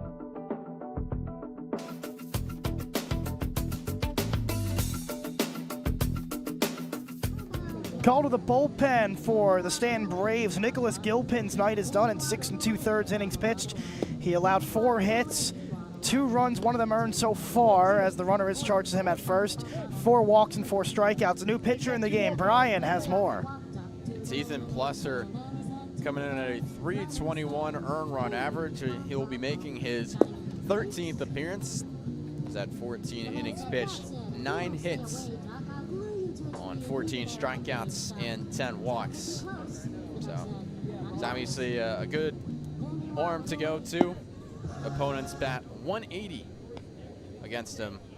And now steps up to the plate. Pitch hitting for the Tom Sox. It's Chase Jackson. From McDonough, Georgia. It is Number done 2, for McCory. Chase Jackson. As Luke Stefanisco takes over PA for just a moment, and Chase Jackson steps up, and he's a Braves killer, to be quite honest. He's batting .308 against him, a .438 on-base percentage, and a .385 slugging clip. 4 RBIs against him as well. He nearly hit a home run. It would have been a game-tying home run in that top of the 9th inning in Staunton. Instead, the Tom Sox tied the game with 2 outs as that ball gets away. So moving up to second base is Ream, and I mean, he has a lot of speed. That puts a run in scoring position and a pretty good chance to score him with a base hit. You like to see that. You don't want to take the bat out of somebody's hands, but you don't know what Chase Jackson's going to be able to offer at the plate. You got to get a jump somewhere, right? As there is going to be a Bryce Neely. run. Your attention, fans. Pitch running for the Tom Sox. Well, Luke's getting his money's worth. Number 9. As he steps in Bryce for PA. Neely. And it will be Bryce Neely. Called out a wild pitch there. There's the 1-0 with now Neely at second. This is the most changes we've seen in a game by far this entire season. Really? By either side. Oh, that one's inside, and now it's 2-0. You say by either side there? Just between the two teams by a mile. This has been the most changes we've seen. Oh, yeah, it's a playoff situation. You got to think that.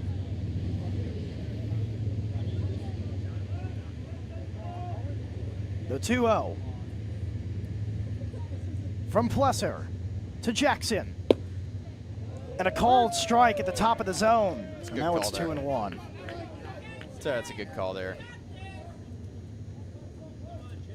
McCollum is on deck. He's 0 for 3 if it gets to him. A rare 0 for 3.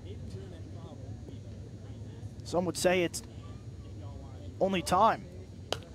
So that one's fouled off to the right side, that he steps up to the plate and delivers. I mean, you can only keep him under wraps for so long.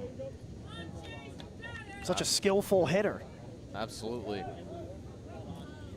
Now he's right where he wants to be with 2 strikes and 2 outs. It's the pressure situation. Pressure makes diamonds. What can Jackson do? We'll take ball 3, and now the count runs full. Like it was a Sox pitcher who said that when we were at Covington. I also heard that from Emily the show. That works too, yeah. The 3-2 pitch to Jackson. On the way. Ball 4, and that'll bring up Grayson McCollum. He does not have a homer on the season. He's the best hitter on the team by far, and he's 0 for 3 tonight. Well, he doesn't need a home run here, but it would be very nice to have that. Because you know who you got coming up is Tommy Lances, Caden Combs, Aiden Harris. All 3 of those have home run hitting ability. But you just need him to do what he does best. He's an RBI guy. The first pitch, chopper to the left side, booted by the third baseman, and the bases are loaded. Williams making a position switch, has that ball drop in front of him, and that'll make the bases loaded for Tommy Lansness. Well, that is just a tough play. Now You just thought about it too much on the transfer when you go from one position to another. I mean, that's tens of feet of a difference. And that's a different perspective. Lansness is 1 for 1 with 2 walks and a chance to turn this game around.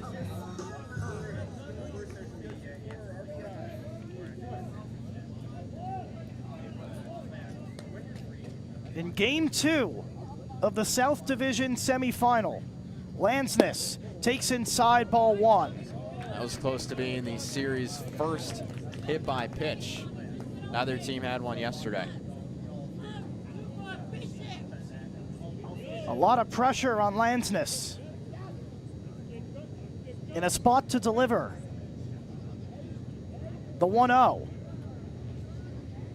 Oh, way outside, and a nice block by Lucy behind the dish. Very good block as he's able to sweep that away and lands this real nice read.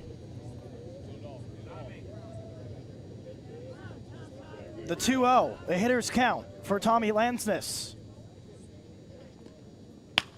He hits that one up the middle, gonna be a tricky play. They botch it, they throw to second, not in time. Another run coming home, 2 runs will score.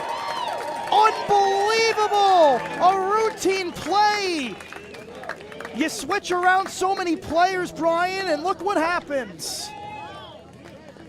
Well, the Staunton Braves had 5 errors yesterday to the Tom Sox's 0. Sometimes you just got to let the defense make mistakes. You don't want to have it come to that, and it's going to go as an 0 for 1. I think we might have a pitching change here. And I think the night for Plesser is done. And it's, I have to say, it really isn't his fault. He was just put into a tough situation. He got a bit unlucky. And now the rest of the team paying the price. Can't trust the defense behind him. You just got to attack batters. You can't do that now. It's a 1-run game. The Tom Sox have the tying run at first. They lead the series 1-0. They're chipping away, or some might say scratching away. We'll be back in just a moment.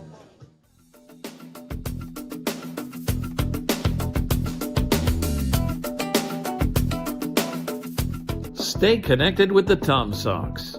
Follow at Seville Tom Sox on Instagram, Facebook, YouTube, TikTok, and X for the latest team updates and primetime content.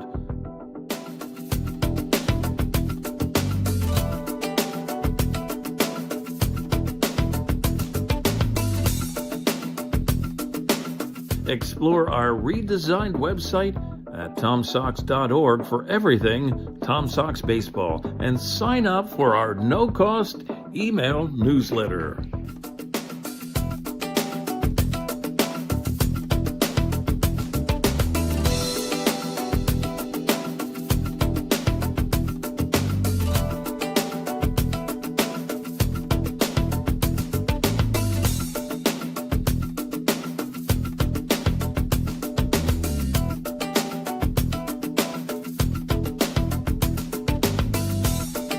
subscribe to the official YouTube channel of your 4-time Valley Baseball League champion, Charlottesville Tom Sox.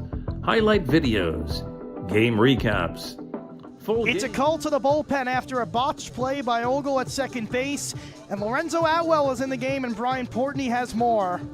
Well, it's the guy the Staunton Braves have gone to more than anybody else this year. He's going to make his 16th appearance, but one of those appearances was a notorious one, as it was the receiving end of one of 2 home runs that Lucas Ream had in that 9-8 win over the Tom Sox back on July 3rd.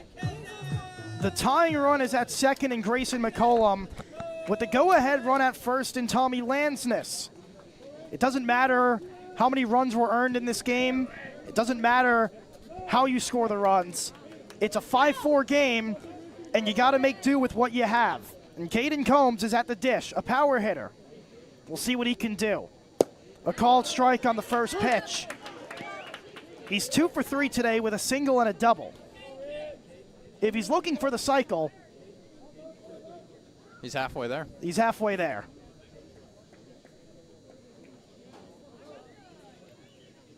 The 0-1. And Combs hits that one foul. Portney, this is a big moment, and you have a player with a lot of juice at the plate. How do you calm those nerves? Just got to take it pitch by pitch. You got to realize if you're the batter, 2 strikes is where you're living right now. If you want to take, you got to know how to have a good read. And if you're a pitcher, just attack. Pound the zone. The 0-2. That one's flared to the right side. It's going to get down. A base hit. McCollum comes around to score. Lansness puts on the brakes. It's a game-tying single for Caden Combs. And that's what you are talking about there. You cannot leave something well in the zone. And that was tailor-made for him to just throw the bat out. He threw his hands out. That flared as a bloop single into right. We know how much power he can have, but he is able to just flare his hands out, and he's just able to flare the ball. And it's really, really important you get that outfield contact. This is a tie ball game. What does Aiden Harris have for us? He's 0 for 3 today. We know he likes to deliver in the big moment. He's got a runner at third and first. The first pitch is ball 1. A lot of errors in this inning, and we can mention them, but at the end of the day, it doesn't matter if you're a Tom Sox fan. This game is tied one way or the other. Absolutely. The 1-0 in the dirt, ball 2. Aiden Harris, who had a grand slam in Covington and a double yesterday, swinging a hot bat. Ahead in the count, 2-0. And that one misses away for ball 3. If he gets on, Campy, who is also 0 for 3, will step up. Well, he's had to sit back and wait. Harris has the last 3. He's been attacking on the first pitch, but it's really nice that he's been able to read these in a big situation. The 3-0. And that one's low. Ball 4, and that'll load the bases. He hasn't seen more than 2 pitches in an at-bat going into that plate appearance, and then he just takes 4 pitches for a walk, and now that loads the bases. You got to give him credit. He's an aggressive hitter, and he calmed himself down, to your point, Brian. Here's Harrison Campy with the bases loaded. He chops that one into no man's land. Charging is Lawson. He throws to first. Not in time. An infield single to take the lead for Campy. Campy knew what he had to do with the weak contact. He struck out his last time up. He popped up his first time up. He reached on an error in the middle of those 2. So if he's just able to attack early in that count, that's crucial. And he's got the speed to beat out the tag. And now it's a 6-5 lead. An inning that flipped the game on its head. And now it's Bachman who led things off with a flyout.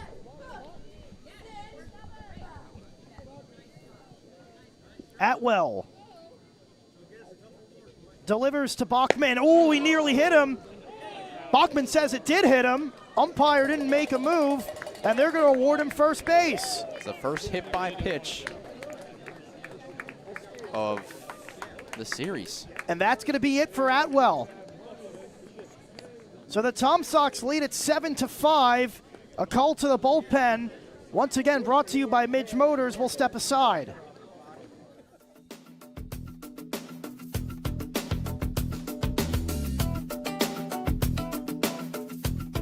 Want to support the Tom Sox? We offer many tiers of sponsorships with numerous benefits. Head to tomsox.org/sponsors to learn more about how you can become a valued partner today. Become a host family today. Host families provide players with a home away from home while building connections that go beyond baseball. Discover the lasting impact that host families have on the team and our community at tomsox.org/host-families. Contribute to Charlottesville Community Baseball today. As a 501c3 nonprofit organization, your support helps the Charlottesville Tom Sox create unforgettable memories and develop baseball's future stars right here in Central Virginia. Visit tomsox.org/donate to see how your gift makes a difference. Don't miss a single moment of Tom Sox baseball. Check out tomsox.org/schedule to see when the team is back in action.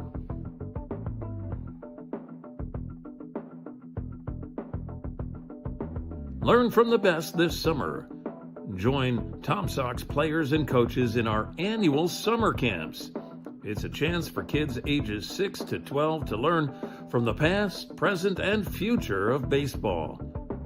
Find more information and sign up at tomsox.org/summercamp.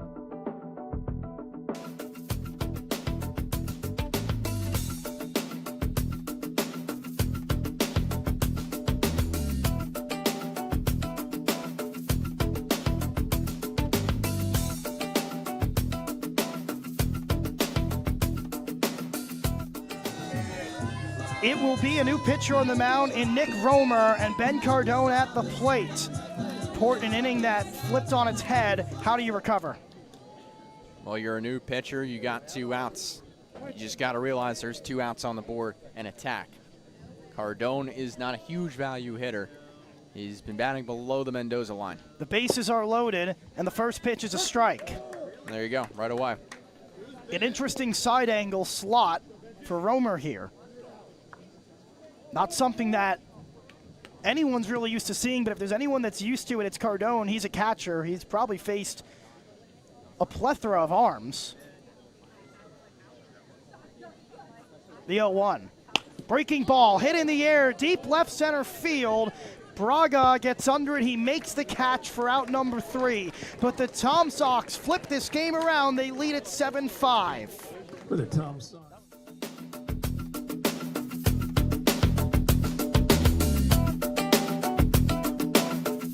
Stay connected with the Tom Sox.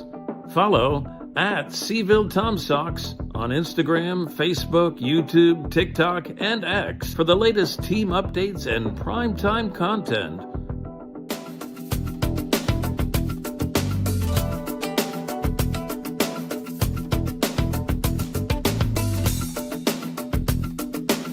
Explore our redesigned website at tomsox.org for everything Tom Sox baseball and sign up for our no-cost email newsletter.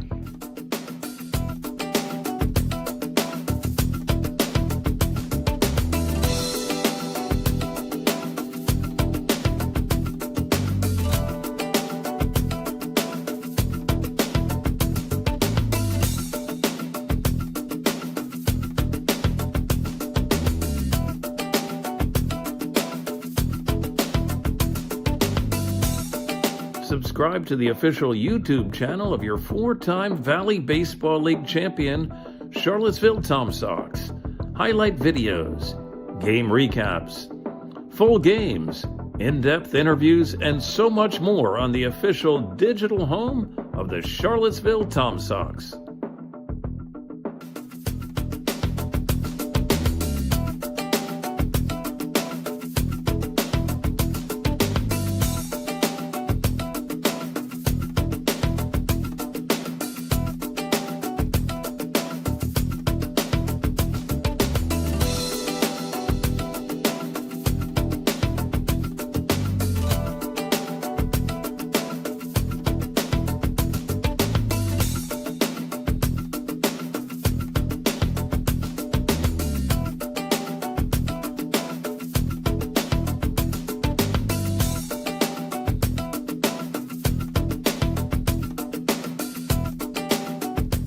Fortunato takes over on the mound as now he can actually potentially target a save. Could you imagine saying that earlier? And it's 7-5 Tom Sox. Oh, absolutely. I mean, this team has had it in this entire time. We talked about the grind-out games. The Tom Sox have won grind-out games, not only against Staunton, but against other teams in the Valley League.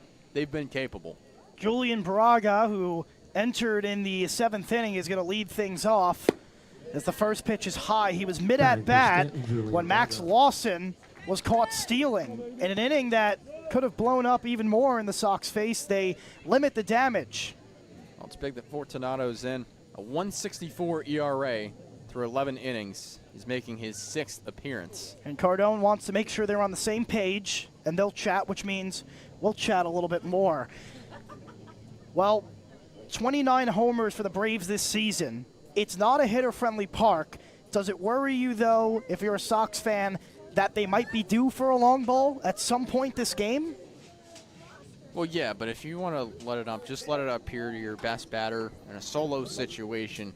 Get that out of the way if you're going to, because that short porch is actually pretty deceiving. We haven't seen a whole lot except for the no-doubters. Absolutely right. We haven't seen really any sneak over that right field wall as that one is fouled to the right side. Everything has been a no-doubter. Yeah, I mean, we did see, though, Brody Melton fed the trees, but that ball would have been out in any Valley League ballpark out in right field. I totally agree with you.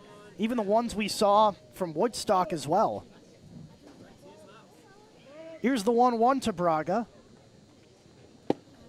That one's high. Well, that game might have a bit of an asterisk on it, considering the position player, pitchers, whatnot. But now it's clear that the Sox have the most solid pitching staff in the entire Valley League. You're 100% right, and the addition of players like Chris Fortunato, it's been massive. Absolutely. Absolutely. I mean, you see that with Chris Fortunato and Connor Bartow, also D2, D3 power. Getting to showcase it here in a 2-2 count against a prolific hitter in Braga. On the way, low for ball 3. That's okay. That's a good miss. You want to take that there, and you're working the count against somebody who does have a whole lot of power. On deck is Cooper Mars. He's 0 for 3 with 2 strikeouts. You just have to trust what you can do at the plate. It's a new pitcher and a new situation. Payoff pitch. Popped up to the right side. Who's going to get it? Bachman charging in, calling everyone off. Out number 1.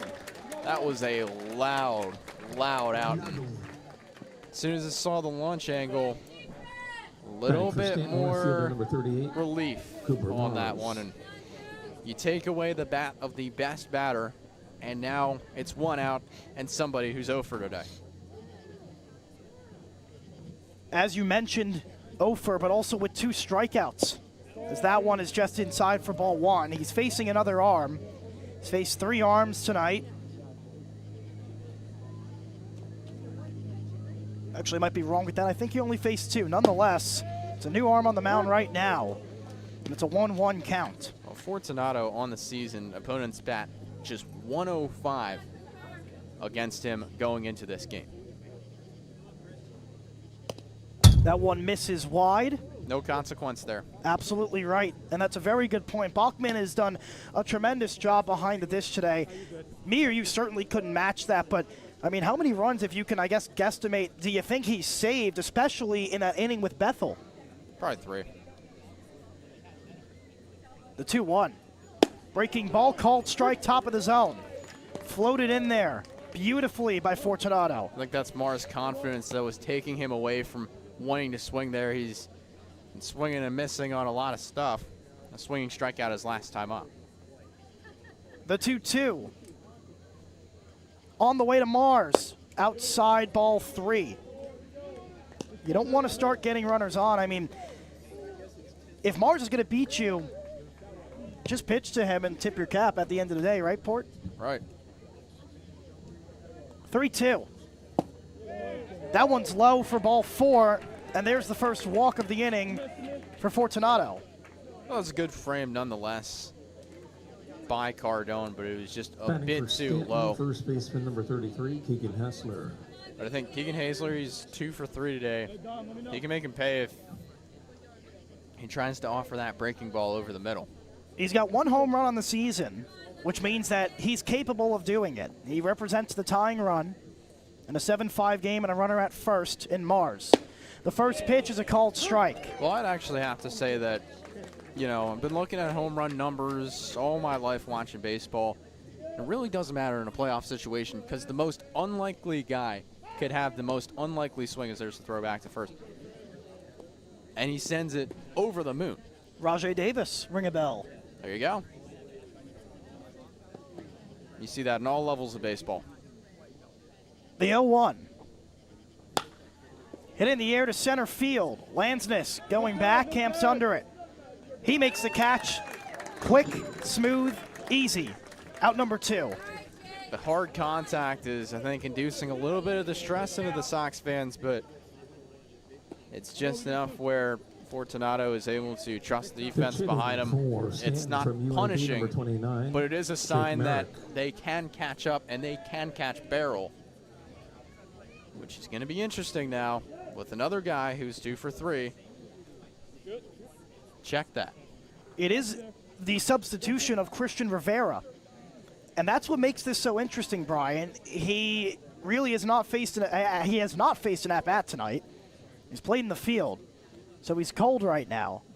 And the first pitch is high. Enters for Tchaikovsky, to your point, who was 2 for 3. And that's an interesting sub because you don't always see a sub for the DH, because if you sub for the DH and you put a guy out in the field, well, you have to drop the DH. They don't have to do that here. You're absolutely right. He's just been running around the bases. It was a pinch runner. They check back. Did they get him? Yes, they did! Oh, wow! Cardone again! Out number 3! And the Tom Sox are 3 outs away from advancing. I mean, you talk about that pop time from Cardone. He doesn't just throw runners out at second, but he's able to have such a read of somebody who has a lead on the base paths.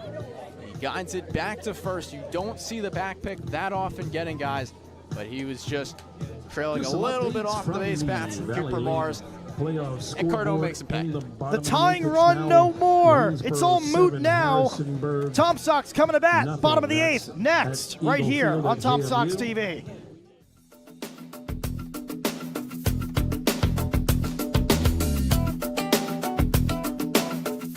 Stay connected with the Tom Sox. Follow at Seville Tom Sox on Instagram, Facebook, YouTube, TikTok, and X for the latest team updates and primetime content.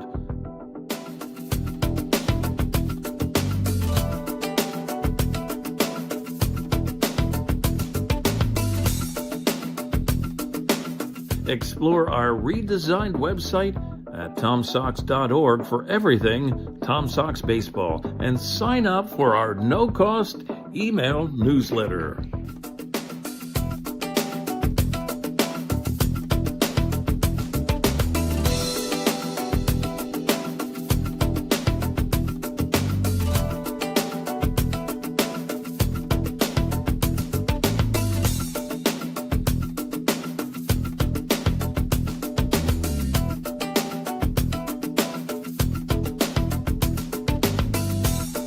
Subscribe to the official YouTube channel of your 4-time Valley Baseball League champion, Charlottesville Tom Sox.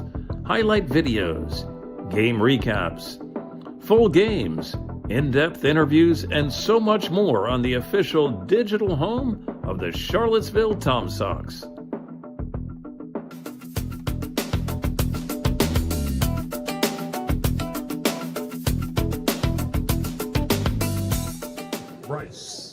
A game that was led 5-2 by the Braves is now 7-5 Tom Sox. They're looking for some insurance, which I also needed very recently. Bryce Neely will step up to the plate. For those of you that don't know, I'm okay. Did have a car accident. We are okay. We had to say that, though, at some point in the broadcast. I thought that was the perfect time. Little rear end. You're good. Here's Bryce Neely. And a called strike to lead things off. What a delivery from Romer right there. Little sidearm slot, just able to get a nice fastball middle, and I think Neely was just backed up by that. I actually have a good idea. I feel like we should get an insurance sponsor, and then every time the Tom Sox are leading in the 8th inning, you can say, Sox are looking for some insurance brought to you by so-and-so insurance company. It's a good idea. It's a good idea. Unfortunately, I don't head marketing or whatever here. Bryce Neely, who plays just down the street at the beautiful Disharoon Park. Just absolutely gorgeous, plays for UVA. And a called strike there on that weird delivery to your point. I know both of us really haven't faced an arm angle like that, but can you imagine how weird it is going from one arm slot to another? Yeah, I mean, you always see people say it, weird arm slot guys rule. Look at Tyler Rogers or Trevor, which one is it? That's Submarine. I don't remember. 1-2, called strike 3. That's beautiful. Painted the corner there for out number 1. Well, Neely's a guy who strikes out more than anybody else on the Tom Sox, but it's usually because he's behind a fastball. This time, he's just full. And, I mean, I'd have to be too. The first time you see a batter, the first time a batter sees a pitcher, it's kind of tough. It's a small time frame for that. You're absolutely correct. For the relief pitchers. For the relief pitchers, here's Chase Jackson. And to your point, it is really tricky. And Tyler Rogers was the pitcher that I was thinking of. And he doesn't throw too fast. But his arm angle is so weird, and he throws the ball so light that the velo coming off the bat is not strong. And he plays for his defense to make plays. That one's chopped back to the right side. You have to do something, though. You know, try and pull it or just throw your hands out, do a check swing, do something, but throw him off his game and stop making him think he can just beat you by fooling you. And we'll see what Jackson can do. To your point, he's a contact hitter, where Neely really isn't. So this is where it benefits Jackson. He's in a 2-strike haul, and now it's 1-2. It's interesting you point that out. Chase Jackson, so far on the year, puts the ball in play 58% of the time. It's a .245 batting average on balls in play. Just one of the tops in terms of in-play percentage on the team. The 1-2 to Jackson. Check swing, did he go? No, he did not. Well, good take from him regardless. The Tom Sox, who are 6-1 against the Braves in the postseason. They're looking to make it 7-1, but they want some insurance, and they have 3 outs to get. We'll see if they stick with Fortunato, as that one is popped up to the right side. That'll go fouling out of play. Portney, if you were the head coach, I know it's a crazy decision to make, but what are you making here? What are your thoughts? The entire bullpen is available. Are you rolling with Fortunato? Go with Fortunato. I mean, you got a guy with a sub-2 ERA, and you want to just get this done now. It would be a 6-out save if he was able to do it. And it's a 9-inning save for the pitching staff, because you don't want to have to waste more arms. That one just misses outside. Well, the Tom Sox, if they win, they might have the day off tomorrow, but it all depends on what happens in Waynesboro. And right now, Waynesboro's up 7-1 on the verge of forcing a Game 3. The 3-2 is looped in the air to left field. It's falling fast, but it is caught by Lawson, the shortstop. And that's fine. I think that's fine because that's contact. You know, he didn't get a part of the barrel to it. That's inside on it, and that's tough for a wood bat, but you're getting some kind of contact on it. It might not be barrel contact, but now you're setting up 2 outs, and the bases are empty for the best hitter on the Tom Sox. He's 0 for 4 tonight, though. One of them was reached on an error. We'll see what he can do. And that error did score a run, and then he happened to score a run himself. And once again, still doesn't have a home run on the season. And we know he has the power. Would be a big insurance blast. The 1-0. Swing and a miss. With this weird arm angle and the ball running inside, if he gets extended, I think this could be the time where he gets a hold of one. Absolutely, and well, he's attacked first pitch 3 times out of 4 plate appearances today. The 1-1. He hits that one in the air, right center field, falling fast, but it is caught by Mars in right field. The Tom Sox, they cannot get some insurance, but they're 3 outs away from advancing to another South Division championship. You can find that 9th inning right here on Tom Sox TV.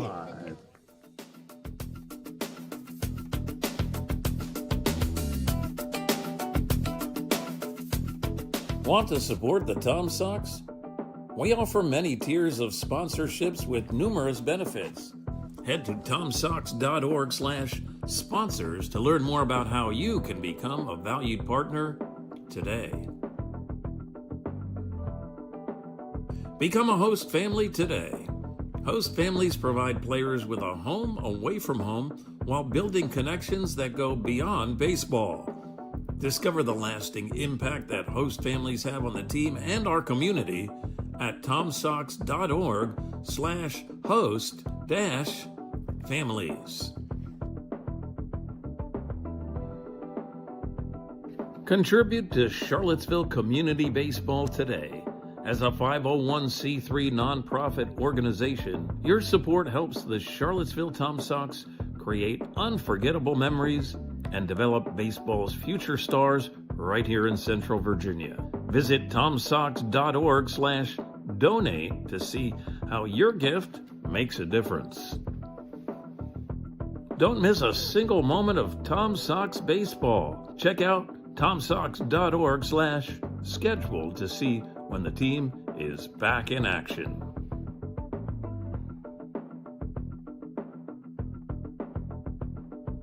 Learn from the best this summer. Join Tom Sox players and coaches in our annual summer camps. It's a chance for kids ages 6 to 12 to learn. Here we go, top of the 9th, and it's Asher Sabom on the mound for the Charlottesville Tom Sox. Brian, your thoughts? It's an interesting decision, no less, but I actually like it. Chris Fortunato is really a middle innings guy. He can eat up a lot of outs, which is great. But now it's time for a clutch situation. You see a pinch hitter for Staunton. That's Jake Merrick. He'll be in the DH spot, so if this does go longer than this half inning, he does not have to enter the field of play.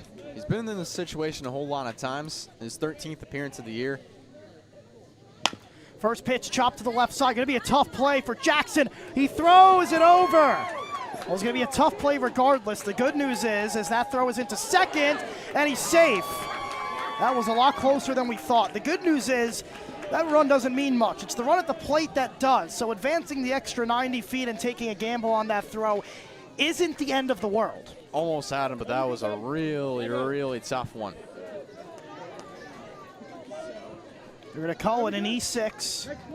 Batting for Staunton, number 10, Caleb Williams. It was a really tricky play, but the throw was way offline. So now it'll be Caleb Williams. He represents the tying run, and everyone from here on out may represent the tying run. We'll see what happens to the runner at second.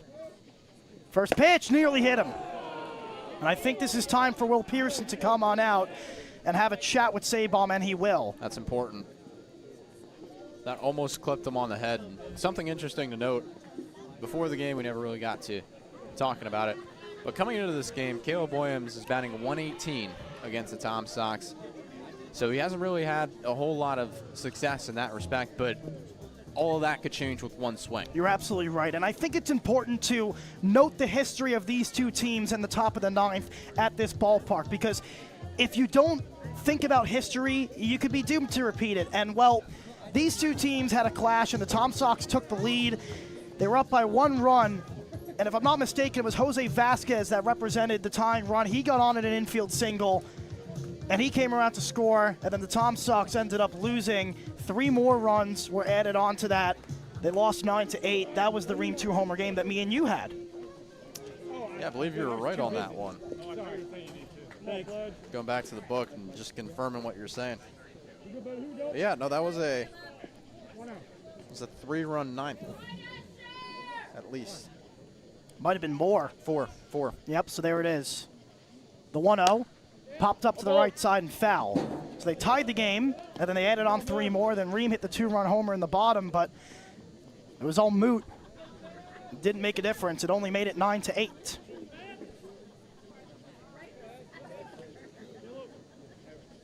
The 1-1. Swing and a miss. He blew it by him. A sigh of relief for this crowd as they see Sabom get ahead.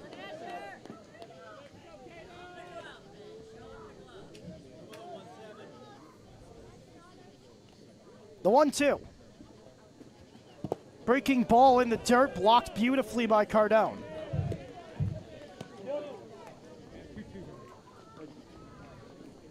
Easton Ogle is due up on deck. We'll see if it's still him. A lot of moves could be made. Could empty the bench here with your season on the line. The 2-2. Chopper, left side, picked up by McCollum. He throws to first in time for out number 1. Big sigh of relief. That's a clean delivery. Good hop. He's able to play it well. Sometimes, really, in that infield, you can get some bad hops. McCollum's been able to read it all season. Batting for Staunton, number 14, Easton Ogle. Here is Easton Ogle. It's his first at-bat of the game. Yeah, he pinch ran and got to third, and that was pretty much it back in the 7th. That one misses high for ball 1. After Ogle, Lucy's due up. He's the catcher. And he is standing in the batter's box on deck. Batter's box ready to go. The 1-0. Breaking ball inside, it's 2-0. Staunton dugout trying to rally. I mean, what are you even supposed to say if you're on the bench here, if you're in the dugout? Just what you have been all season. And a called strike there. Well, the thing is, in these types of situations, you really see in late game situations, playoff situations, when you're down to this kind of thing, it's going to be a lot more of taking, a lot more plate patience. We'll see. That one's hit right at Sabom. He makes the grab for out number 2. What a heads-up play. He's able to read that very well. It's a look what I found play. Nice job just getting the glove up, because those comebackers can be hard contact. He's not afraid of it. He puts his glove to it, and he's able to make the play for out number 2. The Braves are on to their final out of the season, and it's up to Drew Lucy as he is the tying run.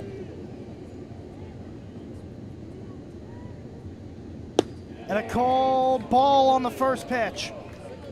Good take there from Lucy, who's gone 1 for 3 today. Had a 2 RBI single in the 3rd, was able to take the lead on that, but now he's going to have to come up big again. That's a called strike. You don't want to have any bad swings and any bad pitches. You want to look for your pitch, but sometimes the byproduct of that is Sabom could just pound the zone here, and they'd be dumbfounded. That's ball 2. It's 2-1 with 2 outs. The Tom Sox looking to go right back where they were last season, except this time it's a 3-game series to get to that point, but it could be 2. The 2-1 is outside, and now it's 3-1. Lucy's the tying run. Vasquez is on deck. He's 0 for 4 today. there's a chance they pull him. We don't know. The 3-1 from Sabom. That one's low for ball 4, and the tying run is at first.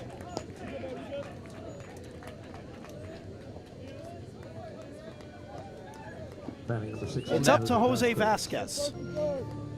I think this is an absolute no-steal situation from Drew Lucy, who has 6 stolen bases on the year, but I mean, it doesn't matter if you have 50 stolen bases or if you have 0. You're not stealing here. You're running on contact for sure, but you're not stealing. You do not want your season to end at second base.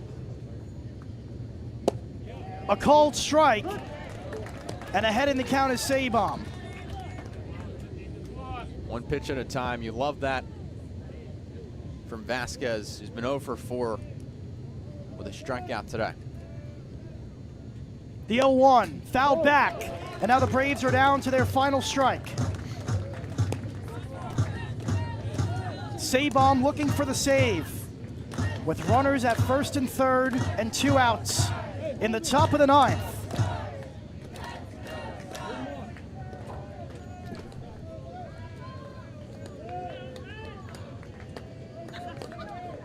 The 0-2, breaking ball way outside. It's a good waist pitch. That's a good waist pitch.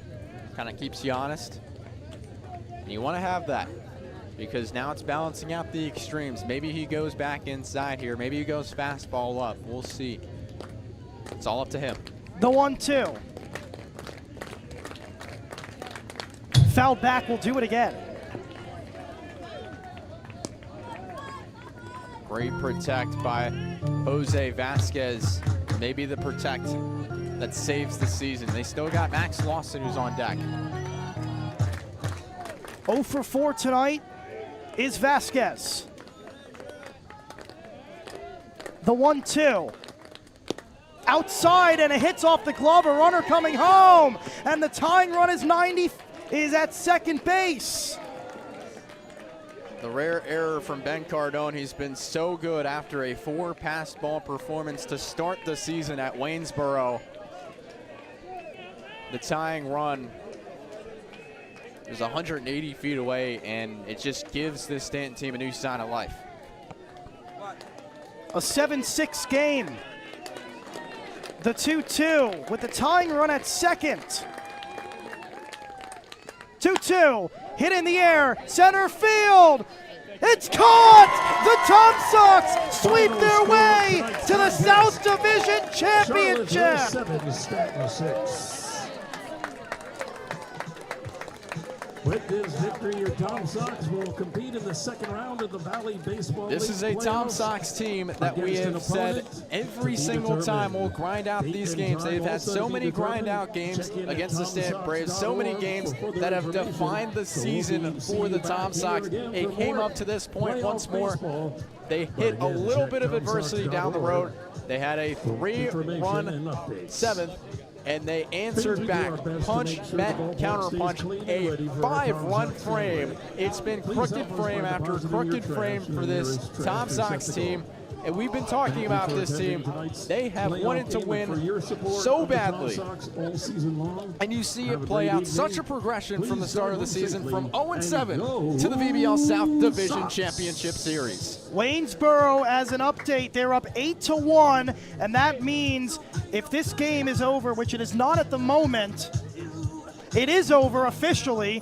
Word from Luke Stefanisco, there will be a game tomorrow night, and Waynesboro and Harrisonburg will battle it out for a chance to play the Charlottesville Tom Sox, which means a well-deserved day off for the Tom Sox. And you said it best, from 0-7 to the postseason and now to the South Division Championship, right back where they were last season.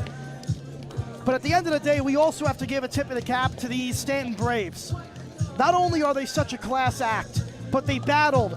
And these two teams this entire season in back and forth games, some of the best games we've had all season, including this one here tonight.